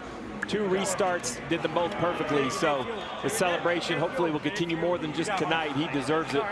He says it. He knows he's been living on that cut line, been living on his whole career, it seems like. Not this time. He has 4 weeks of planning. He is playoff bound. There's nothing like celebrating a win, especially in a crown jewel. And today the stage belongs to Bubba Wallace. You two going down to join the NASCAR Nation crew. Ty Gibbs will stop by as well. We're all done at the Indianapolis Motor Speedway. It took us 2 overtimes to finish things off in the Brickyard 400. But the extra session's good to Bubba Wallace, number 23, finding his way to the front. And once he got there, he never gave it up. NASCAR Nation is next on TNT. Let the celebration begin. Bubba Wallace, you are a winner in the Brickyard 400.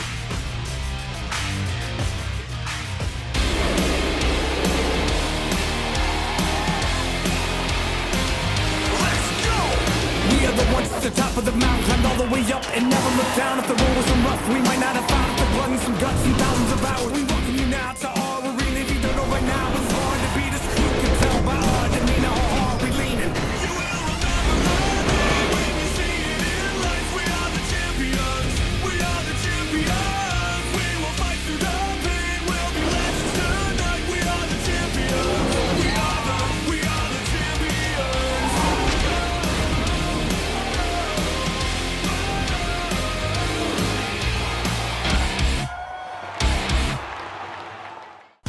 This copyrighted telecast may not be reproduced, retransmitted, or used in any form without the authorized written consent of NASCAR Broadcasting. NASCAR would like to thank all of our fans for your support, and we hope you enjoyed today's